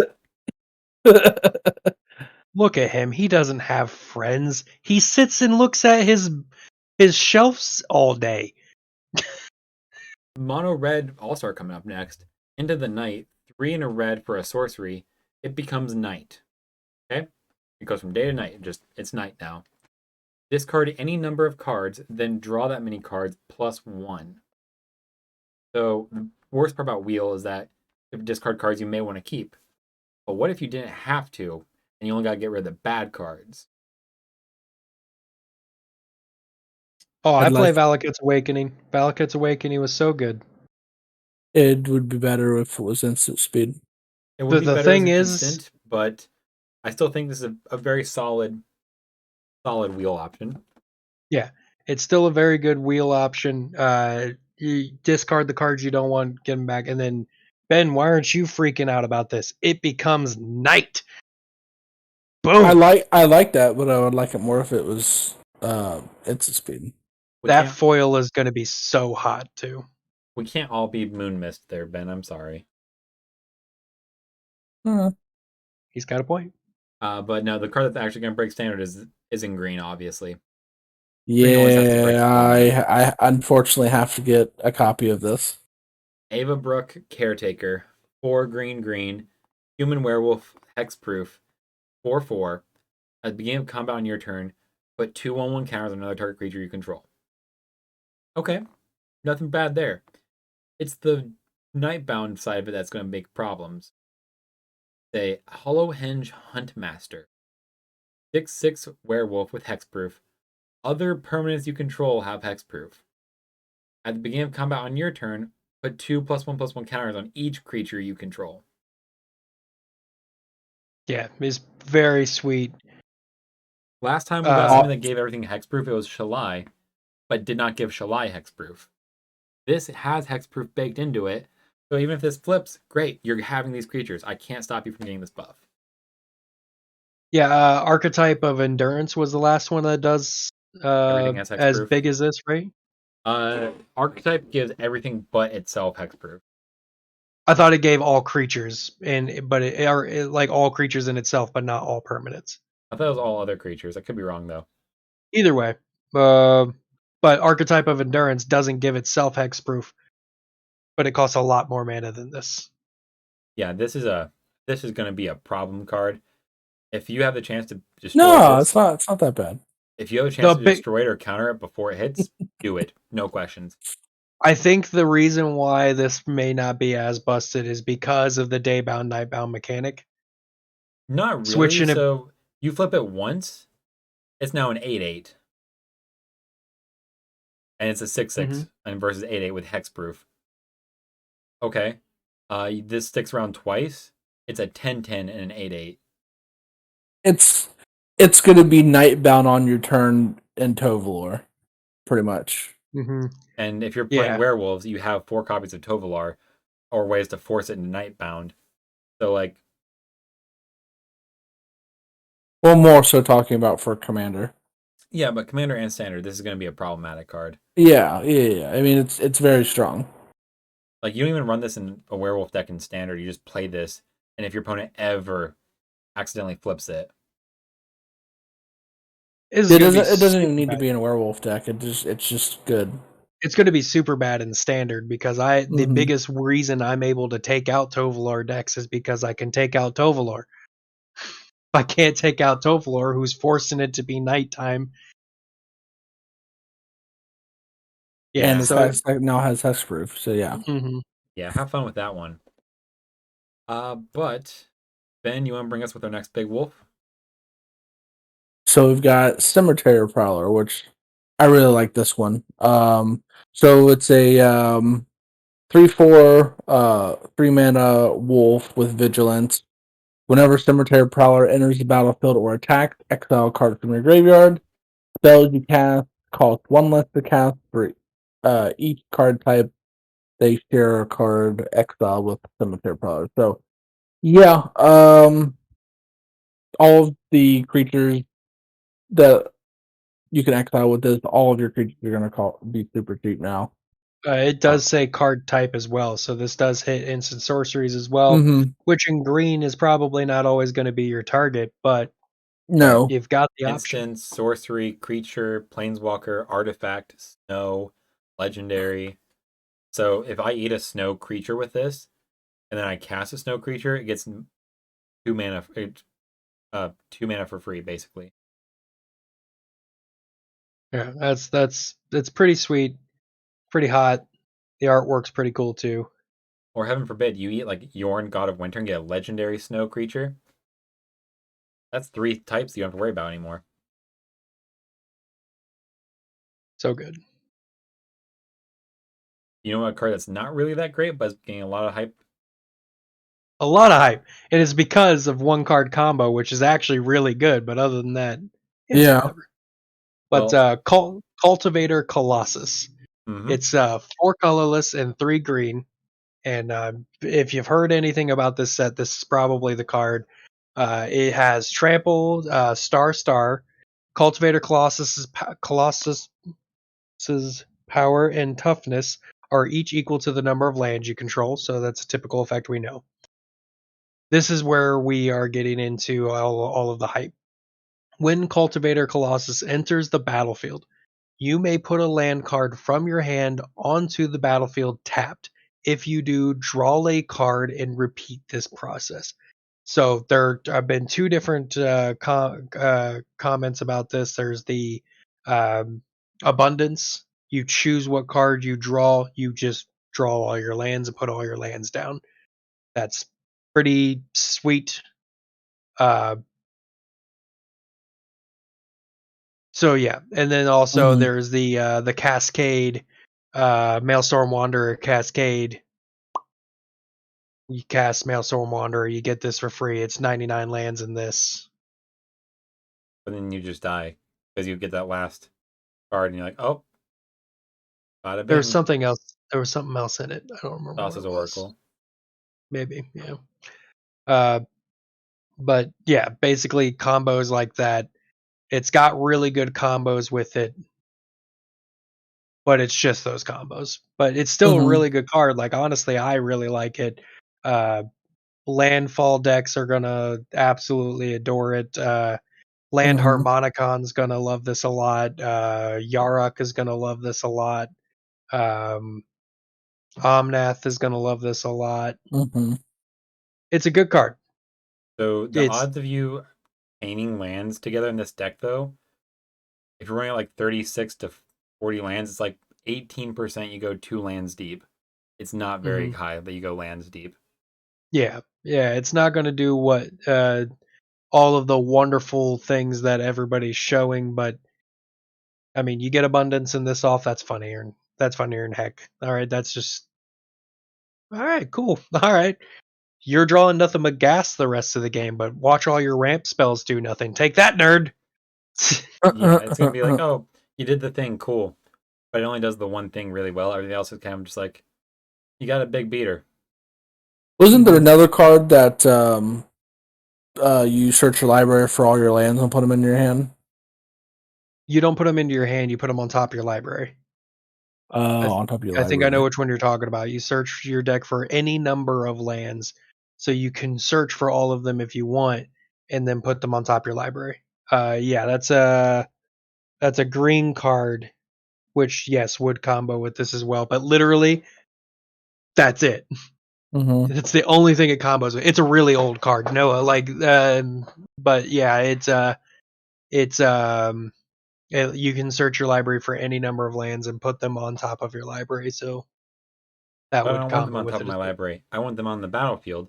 So I'll just use Splendid Reclamation, which is a reprint, 3 and a green, return all land cards from my graveyard to the battlefield tapped. That is a reprint. I thought it was a new card. Nope. It's a reprint. Well, still a very good card, and also Mhm. the Renin 7 on it is hot. That's a really good artwork. It is. So yeah, I mean, we know that card. Get Rog is gonna go nutsies. Still, always will, always has. Very good card. Yeah, it's gonna be good. But Ben, you want to take us to our glorious sunrise? Yeah, we got a story spotlight card here. So we got Glorious Sunrise. It's an enchantment that costs 5 mana. We got Chandra and Teferi in the artwork, or not Chandra, that's Arlen Cord. Mm-hmm. Arlen and Teferi in the artwork here, along with Katilda, Katilda. Katilda. before she died, Uh, apparently. and then at the beginning of combat on your turn, choose one. Creatures you control get +1/+1 and gain trample until end of turn. Target land gains add 3 green until end of turn. Draw a card if you control a creature with power 3 or greater, or you can gain 3 life. The Talk fact that about it one of doesn't those say abilities just being a little derpy. Huh? The target land gains add 3 until end of turn only during combat. well, like what happens if you don't have No, any until end of creatures? turn. It is till end of turn, so the land gains 3 green, can tap for 3 green. After combat, it taps for 3 green. Oh yeah, okay, I guess that does still work. Yeah, I mean, I feel like this card could have been white if you just remove that second ability and make trample like first strike or something. It could have been an interesting card. I mean, either way, it's I mean, I like it, and in a deck that likes to attack, it's good. I mean, you also get the draw card if you control a creature with power 3 or greater. If you're using this card, you're gonna have a creature with power 3 or greater, more than likely. don't you tell me what to do. I'm going to build a deck with only creatures with power 2. Yeah, And put this in it. All right, good luck with that. thanks. But then he'll choose the first ability to make them power 3.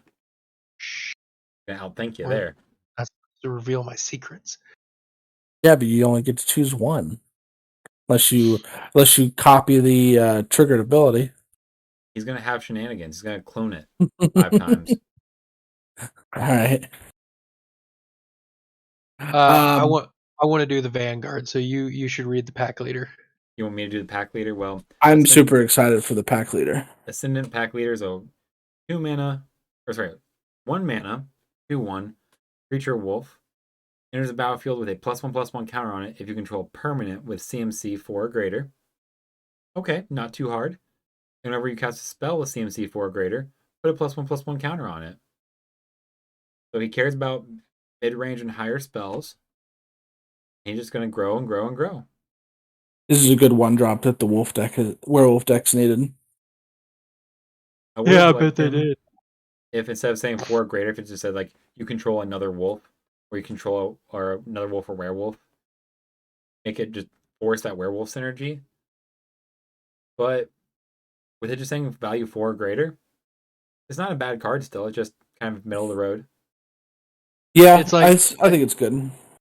it's like that other card, but we're for big creatures only. That elf. There's a lot of elves. Yep. So Helmet Vanguard. Good talk. Yeah, it's got 2 colorless and 1 green, and one of my favorite abilities that's ever existed in Magic. I know it's not new; it didn't come out in this set, but I love Ward. I think that is one of the absolute coolest abilities that's come out ever. It is such a good politic piece. It is such a good just piece in general. Ward is such a good ability. Because it doesn't give full hexproof. Somebody can still waste their resources on this card if they want, and they're going to use more in order to do it, which I prefer taxing far more than just making them choose another route, because then they're going to waste their turn still doing that, and then you can mess with them with whatever's left over. I love Ward. I love Ward a lot. And then Helmet Vanguard enters the battlefield with 2/1/1 counters on it for each non-token human you control. Humans, as Noah stated earlier, are nutty. you're going to have this because just like we spoke with zombies before, humans, when there's 3 mana, you're not going to have as many as you would zombies, but you're going to have a good amount of humans once you hit the 3 mana mark. This guy's very easily going to come in swole for 3 mana. It's pretty good, pretty versatile, pretty fun. And then the ward, so he's got the protection. So you 3-drop, make a fun target that somebody has to use more resources for to get away. Or if they don't, you just have a big guy. I can see him being a 5/5 pretty easily. Very easily. Oh yeah, that's not even a question. Very easily. Yeah, there's no way he wouldn't be. I don't know who wants to read it, but I love this next card. Well, Ben, you were the one who was hyped up on it. Okay, so we got Hullbreaker Piper. Holy shit, this card. So it's 4 mana, 2/2 that can't be countered. You can pay 2 mana, 1 and a green, and tap it, and put target creature card from your hand onto the battlefield. If it's a wolf or werewolf, untap Hullbreaker Piper. Activate it only as a sorcery. Holy shit. So if you're dropping werewolves, you'll get multiple triggers of this card. If not, you just have another Elvish Piper, which still has very never good. been bad. No, never. 2 mana to cast a 7-drop. They didn't change. Yeah, they didn't change the converted mana cost. Matter of fact, this one can't be countered. Yeah, so it's better.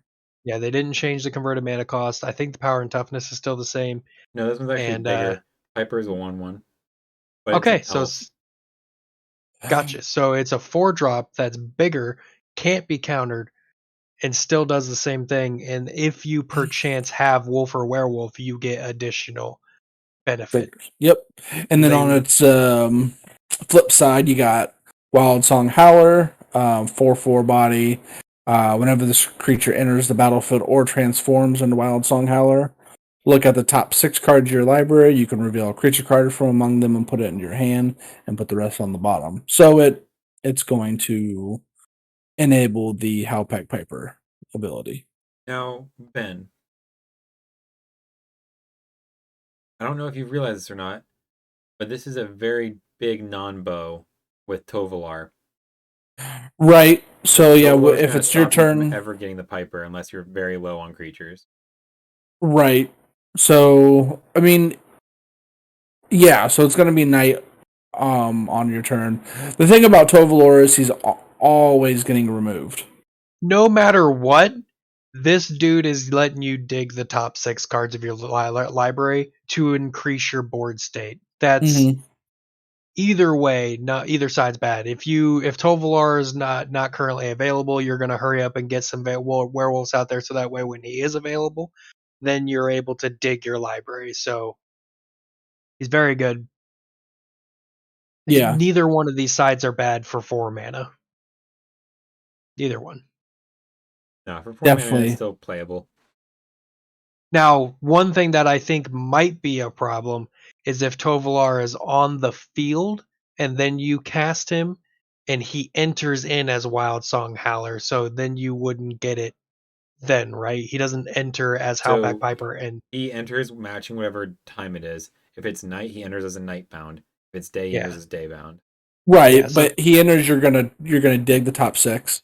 Nope, so. It's whenever he transforms. Nope. No, it says enter the battlefield. Okay, enter the battlefield. Enters the battlefield or transform. My apologies. So yeah. Either way, it's good, I think. Yeah. But speaking of good cards, Ulvenwald Oddity, 2 green for a 4/4 trample haste beast. 4 mana 4/4 excuse me. 4 mana 4/4 beater. I can get behind that. But for 5 green, you can transform him into Ulvenwald Behemoth. 8/8 trample haste, and other creatures you control get +1/+1 and have trample and haste. I found the really good green card, guys. It is really good. And the fact that you can transform at instant speed is definitely hot. Yeah, just like, You're oh, I'm gonna go ahead and do chain reaction, and X equals 5. Nope. yeah, so you just transform it in response, and or at the end of your opponent's turn, however you would do it, or in the middle of combat when they decide not to block. Yeah, it's pretty good. I also was super surprised that we got to see a horror. I wasn't expecting that. Yeah, it almost looks like this is more so like a almost the Eldrazi horrors we used to see back in Eldritch Moon. hmm That's what I was thinking. I was thinking this was an Eldritch horror, and I was like, "What? I would have loved it if this was a wolf like this, because Oh, I bet you would have. Get out of here." Tovalor would transform it for free. No, get out of here, Ben. Yeah, Get out of here. they're like, we want to make Magic fun for other people, so they decided not to do that. And in other news, back down to 2 podcast hosts. But no, Ben, we love you. We appreciate you. Why do you gotta say we? Because deep down in your little heart, you know you do. Yeah, I need somebody who's easy to like play against when I'm doing Magic, so that way there's no like fight back. Fuck you. You know, I Fuck get to you. test out all my combos and not have to worry about. I thought that was called goldfishing. I just call you I up for hate you that. guys. So, But the next card, Ben, I'm pretty sure you would agree is a very good card. Why don't you go ahead and read it off for us? Laid to rest, yeah. Whenever a human you control dies, draw a card. Enchantment for 4 mana, and then whenever a creature you control with a +1/+1 counter on it dies, you gain 2 life. I would have rather this card been white since it's human centric. But Yeah, there's no reason this card should have not been white. White deals yeah. with +1/+1 counters, and it deals with humans. Yeah. but I mean, this it's a good draws card. you cards. White doesn't draw cards. There's not nearly enough It's text. starting to. It's It's starting to. And it's a good downside for white drawing cards. So you're losing your creatures. And yeah, that's usually a black thing. Honestly, maybe if it was like a black-white card, it would make more sense. Yeah, Whenever a but human dies. it still needs white and somewhere in there. This is a very white human Yeah. centric. It'll be fun in that Katilda deck. Oh yeah, it's gonna be real good in there.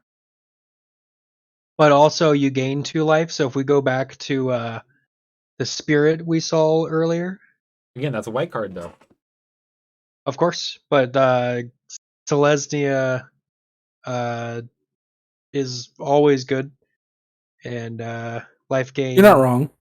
Yeah, life gain. There's that Selesnya chick that also gets 1/1 counters for gaining life. So we may see this as a 1 or a 2 of in standard decks. Maybe. But a card I'm more With those interested for is going to be Dormant Grove. 3 and green for an enchantment. Game combat on your turn, put +1/+1 counter on target creature you control. Then if that creature has toughness 6 or more, transform it. Becomes a 3/6 with vigilance. Other creatures you control have vigilance. in Commander, this is overly good because it'll almost always just flip when it comes out. Chances are it's almost always going to flip when it comes out, which is great. Or you're just Yeah. putting +1/+1 counters on your dudes. Yeah, there's no downside. Oh, cool, Yeah, I got there's a no lord that downside. makes everything vigilant. Or, cool, I have this enchantment that's going to buff all my creatures. Just slowly and surely. Mm-hmm. Yeah, either way, this is a good card. Mm-hmm. And if you're really having a really fun time, you could try and build the Dormat tree deck. You got another tree. Although he's a tree folk, so I don't think it'd work. But still, Well, no, that's the deck is Tree Folk. is it? Oh, my bad. Okay, then yeah. So tree folk, so he works for it, but still, it's 4-drop enters the battlefield. Most likely, when you go to combat, is going to give all your creatures vigilance. If not, it's going to buff something that you need buffed. So yeah, it's a very good card. Probably one of the better uncommons I think we've seen. Trying to think what would be better offhand for commander. For commander, back I here. think, as I say, I think this is probably the better one because it's going to get immediate use. No, the blue has wash away, Oh, okay. All right. and black has hero's downfall. Okay. Well, Hero's Downfall is a cheat, okay? It's always going to be a rare in my heart. It's okay. But it's okay. We'll move on to some multicolored cards now. Who wants to read off our first planeswalker we have in the multicolored section? Ben, you I'll like do it. Kaya? She's all right. I mean, this is a good planeswalker. Another 3-mana Good planeswalker. 3 mana for Kai Geist Hunter. +1 creatures you control gain Death Touch until end of turn. Really good. And then put a +1/+1 counter on up to 1 target creature token you control. And then -2 until end of turn. If one or more tokens would be created under your control, twice that many of those tokens are created instead. So you're getting a Parallel Lives ability on the -2. And then you can do -6, exile all cards from all graveyards, then create 1/1 spirit creature tokens with flying for each card exiled this way. So pretty good.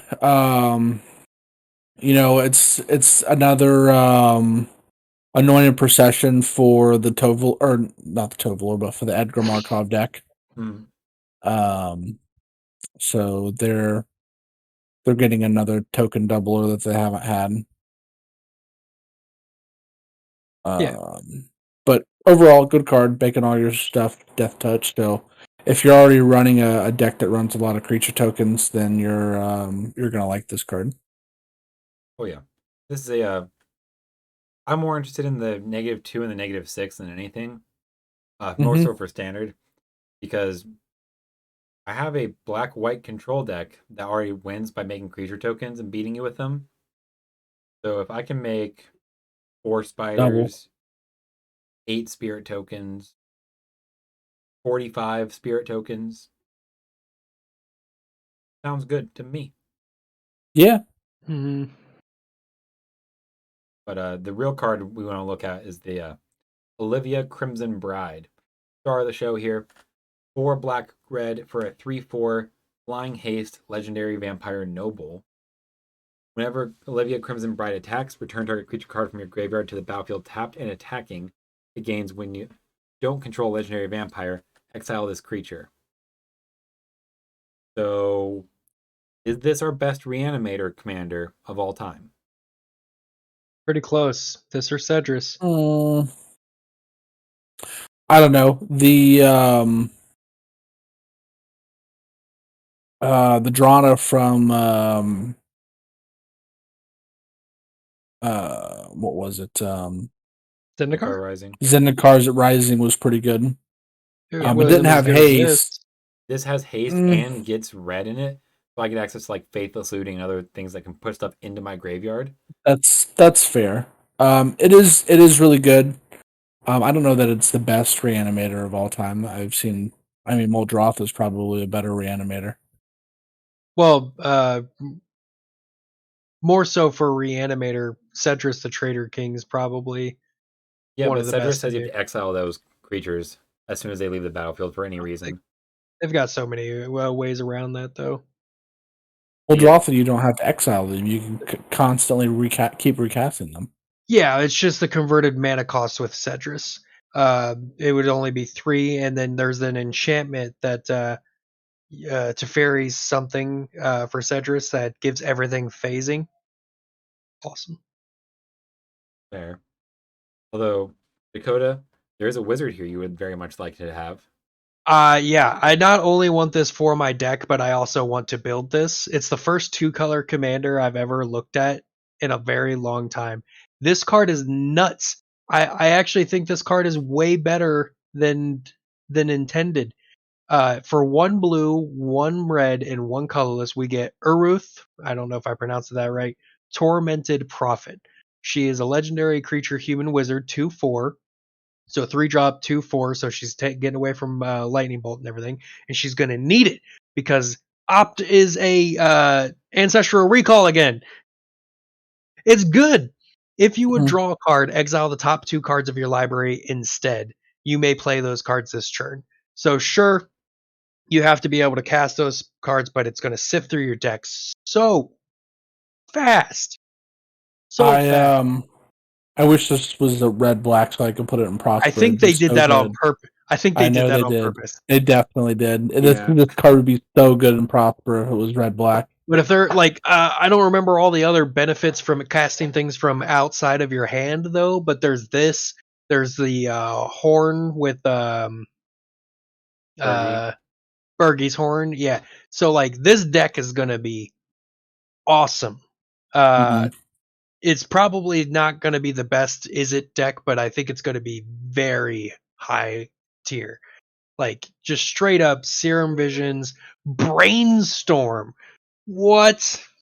Pull 6 cards off the top of your library, put 2 cards from your hand back on top. Yeah. So good. So good. I love this card. I actually forgot before we were doing this review that this card existed, but this is probably my favorite card. I'm very big into the Wizards. This deck seems like it's going to be ridiculously fast. Just like so many different ways to just draw 2 cards for 1 mana, basically. And then you just have to do cheaty ways to make sure that the card doesn't get exiled permanently. Which will be real unfortunate whenever you accidentally exile your win con or like a part of it because you can't cast both. That's gonna suck, but those risks happen a lot, and in competitive Magic, typically you're going to be fine. I think this card is great. Commander specifically, though, I don't think it's going to do a lot in Standard 60 card, but Commander, I think this is one of the better cards. It's that deck's going to be so fast. So fast. That's all I got. Well, that being the case, Ben, you have a legendary vampire that we know you're a little bit hyped on. Yeah, Edgar Charmed Groom. If you haven't read any of the lore, Edgar's the one who's marrying Olivia.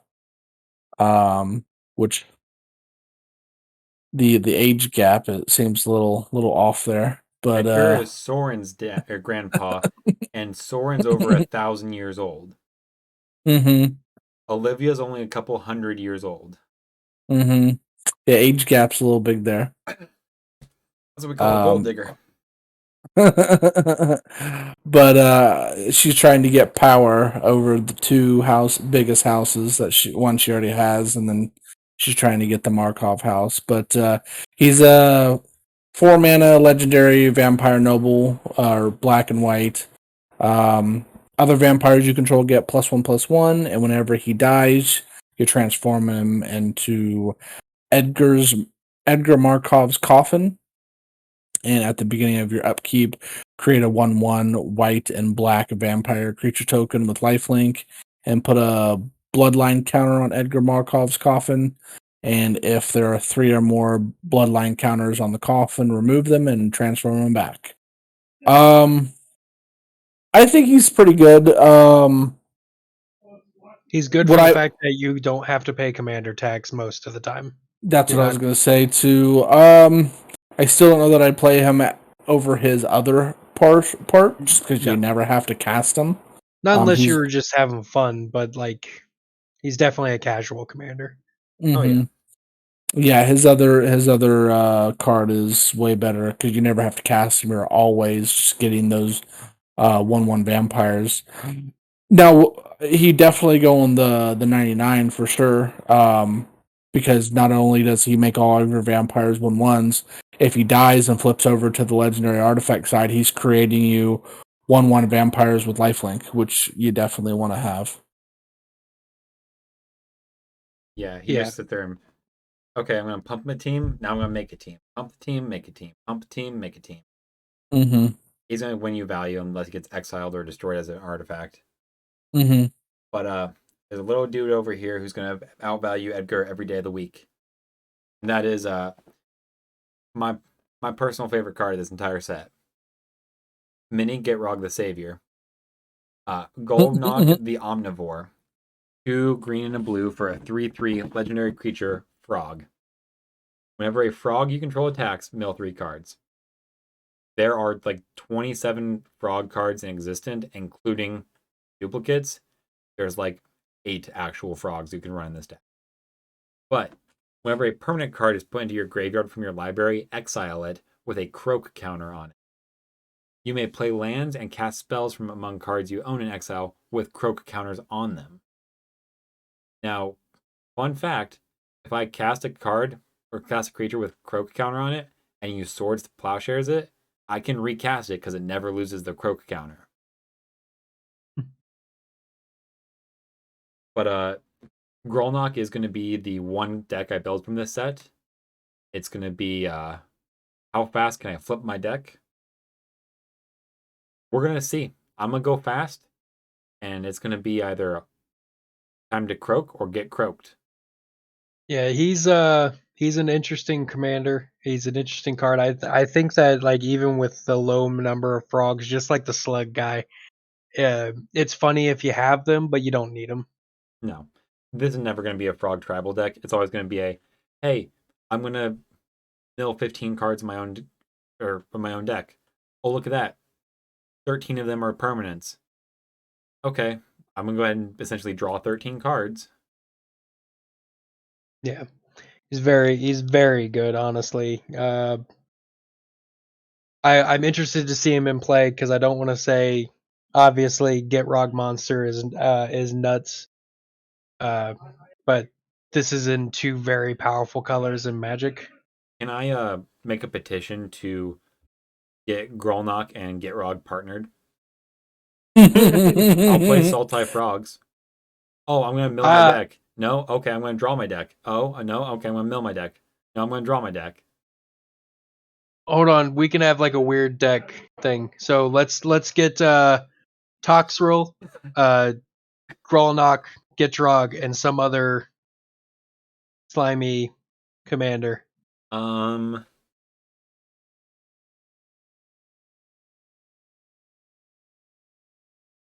Old Stick Fingers. We'll like figure it. this out. Yeah. Nah, I'll figure something We'll have a creature night.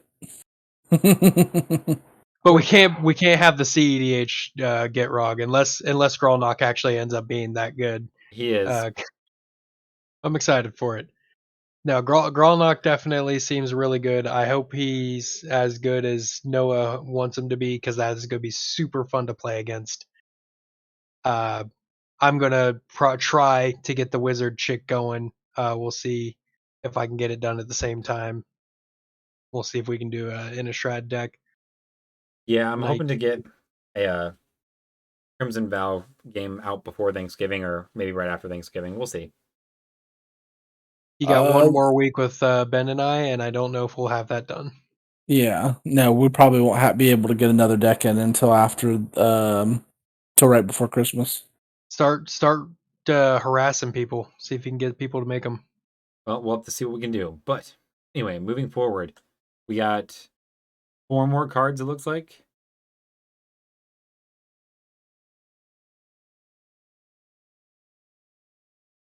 So let's jump into it. First up, we have Tauren's Fist of the Angels. 1 green and a white for a human cleric 2/2 with training. Whenever you cast a creature spell, create a 1/1 green and white human soldier token with training. It seems like it could be pretty good. Very fast. Very fast. Yeah, I can see a whole bunch of like lopsided creatures. They're like 3 1s, 2 1s, 4 2s, and then you just use him to fill out your groundwork. Mm-hmm. Well, I mean, those tokens are automatically going to become 2/2s when they attack because your commander's a 2/2. and the 1/1s have training. Right, but that's going to cap you at 2/2s. But I'm saying you make like a 4/4 creature, and then he'll train into a 3/3. Your tokens will train into 2/2s. More creatures will keep training until you can get everybody up to that high power. Exactly. I think it'd be a very fast deck. It'd go out of control really quickly. Cameron would love this deck because it encourages attacking heavily. Ooh, Dakota, you can play Mm. Memnite and Ornithopter in this deck. Do they get training? No, but they make 1/1 tokens for free. Oh, that's hilarious. That would be fun. That would be super fun. Yeah, no, I think this would be actually a really fun, fast deck. I think this is like that. I think this deck would be super fast, actually. Yeah, I can see this being pretty agile, pretty go fast, beat hard. Mm-hmm. But next up, who wants to go and read our Gruul friends? I got I'll take the it. next one. Yeah. Yeah, Dakota's going to do the next one because that's the commander he's building. Halana and Elena partners. So we've got a lesbian duo here. We got looks like Wendy from Wendy's, and her girlfriend. But it's a legendary 2/3 human ranger with first strike and reach. And at the beginning of combat on your turn, put X+1/+1 counters on another target creature you control, where X is Helena and Elena's power. That creature gains haste until end of turn. So it's kind of a Xenagos. Yeah, Xenagos ability. Kind of toned down, but could get really, really powerful if their power becomes really big. So I see potential in it. I like it. Just pump them up, and then boom, you have one creature that gets really big all of a sudden. Yep, and they're X+1/+1 counters. So, whereas with Xenagos, that buff stay. went away at the end of turn, they just stay. So, Mm-hmm. I see some pretty good potential, and it costs 1 less mana than Xenagos. It also has reach. I do like this card. It does have reach and first strike, and it's a creature. So that's another thing that it has over Xenagos, except Xenagos has indestructible. But yeah, I thought you were going to say it can get grafted exoskeleton. I was about to just cut it off right then and there. Just be like, nope, all right, we're done. it can. That is a card that you would want to have because it gets +2/+2, so the power gets bigger. And then that's a set review. We're done. Boop. Excuse me. Just gonna put a copy of Graphic Exoskeleton right here, just so everybody can see it and get mad. I'll put a copy right beside your face, right beside this little black square between it, off to the side of you, and Okay. we'll have a tally there. How many times Ben says graph diggers or graph Graphic Exoskeleton. Great. Speaking of graph diggers, that new one looks like crap. Yeah. There is no new graph diggers cage. They're doing a secret lair. Oh, okay, that's why I didn't look at it. It looks like butts. But anyway. Or that is actually butts. Hold on, because the more I read it, it actually may not be that bad. I've like every time I read it, the card gets better and better. It's a good card. It's always been a good card. You've just been really bad at reading. I know. So first off, the old ones are coming. All right. I am a huge HP Lovecraft fan, and I am building this deck, and I am building it the old ones, and I am already talking to somebody about helping me make alternate arts of Azahoth, all of the old ones. We're gonna get oh god, what's the most famous one? And I can't even think about Cthulhu. We're gonna get Cthulhu. We're gonna get all the old ones. Okay, all right. I haven't decided if the commander is gonna be Cthulhu or Azahoth yet, but I'm very excited. So we're doing Runo Stormkirk, which I am so confused as to why this card's a vampire, and I need to know the lore behind this, and also the vampire. I want to know that in just a little bit. I also like the first vampire that's in these colors, I think, ever. No. Oh god, no. Dimir has vampires out its butt. Mm-hmm. Really? Yep. Huh. The Dimir Guild from Ravnica has vampires that are blue and black. Yeah. Gotcha. Okay. Well, they brought him back then. So we've got a vampire, which in this set seems super out of place because if you're going to run him in any standard set, you have to throw in a whole nother color to have him. But who cares about that? That's not why we're here. We're here for the old ones. We're going to bring them today. And how you get the old ones? He's a legendary creature vampire cleric. He's got flying. He's a 1/4, so he's not getting bolted out of the sky. When Runo Stormkirk enters the battlefield, put up to one target creature card from your graveyard on top of your library. So if you're running some sort of mill train going on, cool, you're going to get one of those creatures back. It's going to be super fun. And if you're not drawing a lot of cards, this card's going to be on top for your next ability. At the beginning of your upkeep, look at the top card of your library and you may reveal that card. If it is a creature card with converted mana value of 6 or greater, reveal this card and then transform Runo Stormkirk into Crothus, Lord of the Deep. But that's being changed to Azahoth or to Cthulhu. We're going to get there.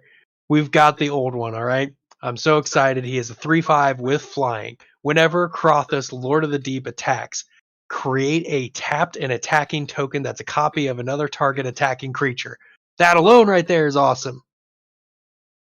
Now, if perchance you want to keep the theme of the old ones, like I plan to, if that creature is a kraken, leviathan, octopus, or serpent, create 2 of those instead. Remember that really cool one that we saw earlier? Let's slam that guy down. Let's swing, make 2 more copies of him. Let's cast Opt. Oh my god. So good. So, sure, build up, whatever. But the theme is what sold me. I'm absolutely excited. I thought this card was butts the first time I read it because I did not read it correctly, but every time I've read it, it's gotten better. It is a very good card. It's going to be a super fun theme. Honestly, I'm going to build this probably before the wizard chick because this deck's going to be cheap until it's released, and then everybody's going to be going crazy probably for it as well. And there's a dog coming in Noah's room. Actually a cat, but yeah. Oh, my bad. But I'm super excited for this. I don't know if I'm going to get oh man, what was the name of the guy? The guy who they sacrificed to bring Cthulhu back at the end of Call of Cthulhu. Try and get like an alternate art of him on the front and then get Cthulhu on the back. It's probably going to be Cthulhu just because he's the most commonly known. I'd prefer Azahoth, but Azahoth is not a water kraken. Azahoth is a giant space bubble. So it's probably going to be Cthulhu. The dirty bubble. Yeah. But either way, the old ones are coming and we're excited for it, okay? Get your prayers in because the old ones are here. It's the end of everything. Insanity starts now. Very excited for this. Anyway. Nah. We'll be fine. So the last card we have on the list is Investigator's Journal. The 2-mana artifact Clue. When it enters the battlefield, it's a number of suspect counters on it equal to the greatest number of creatures a player controls. Okay, so Ben has 15 creatures, Dakota has 20 creatures, I have 2 creatures, I get 20 counters on it. I then can pay 2, tap it, remove a suspect counter from Investigator's Journal, draw a card. That's pretty solid. Or I can pay 2 and sacrifice it to draw a card. Once you finally deplete all the counters on it, you just pitch the book, burn it, draw a card. That's pretty good. This might be a solid card draw option for white. Yeah, it's a good card draw option as a secondary. You don't have access to the best stuff. There's another card similar to this that just rotated out of standard. I can't remember what it was called. Maze Mind Tome. Yeah, Humans. that. Yeah, that Humans one was, or zombies. But yeah, I mean, they're all good cards. But that was what we thought was the cream of the crop, so to speak. Now, that being the case, we obviously have probably missed a card or two there. Let us know down in the comment section, hey, this card you guys didn't talk about it, you missed it, it's really big, it's really impactful, there's a lot of implications with it. Or did we overhype or overtalk a couple cards? Maybe, who knows? It's a log set. We'll see in a couple months when everything settles down and clears out. But in the meantime, you can find us on Twitch every Thursday. We'll either be streaming some games for the channel, or we'll be just goofing off doing whatever we want to do. Who knows? We kind of go by the seat of our pants on that one. But you can also find us at the link down below for Twitch, or join the Discord and get a little bit of a heads up. Hey, we're going to play a game on Thursday at this time. We need people, we need bodies to fill. Go ahead and drop into the Discord.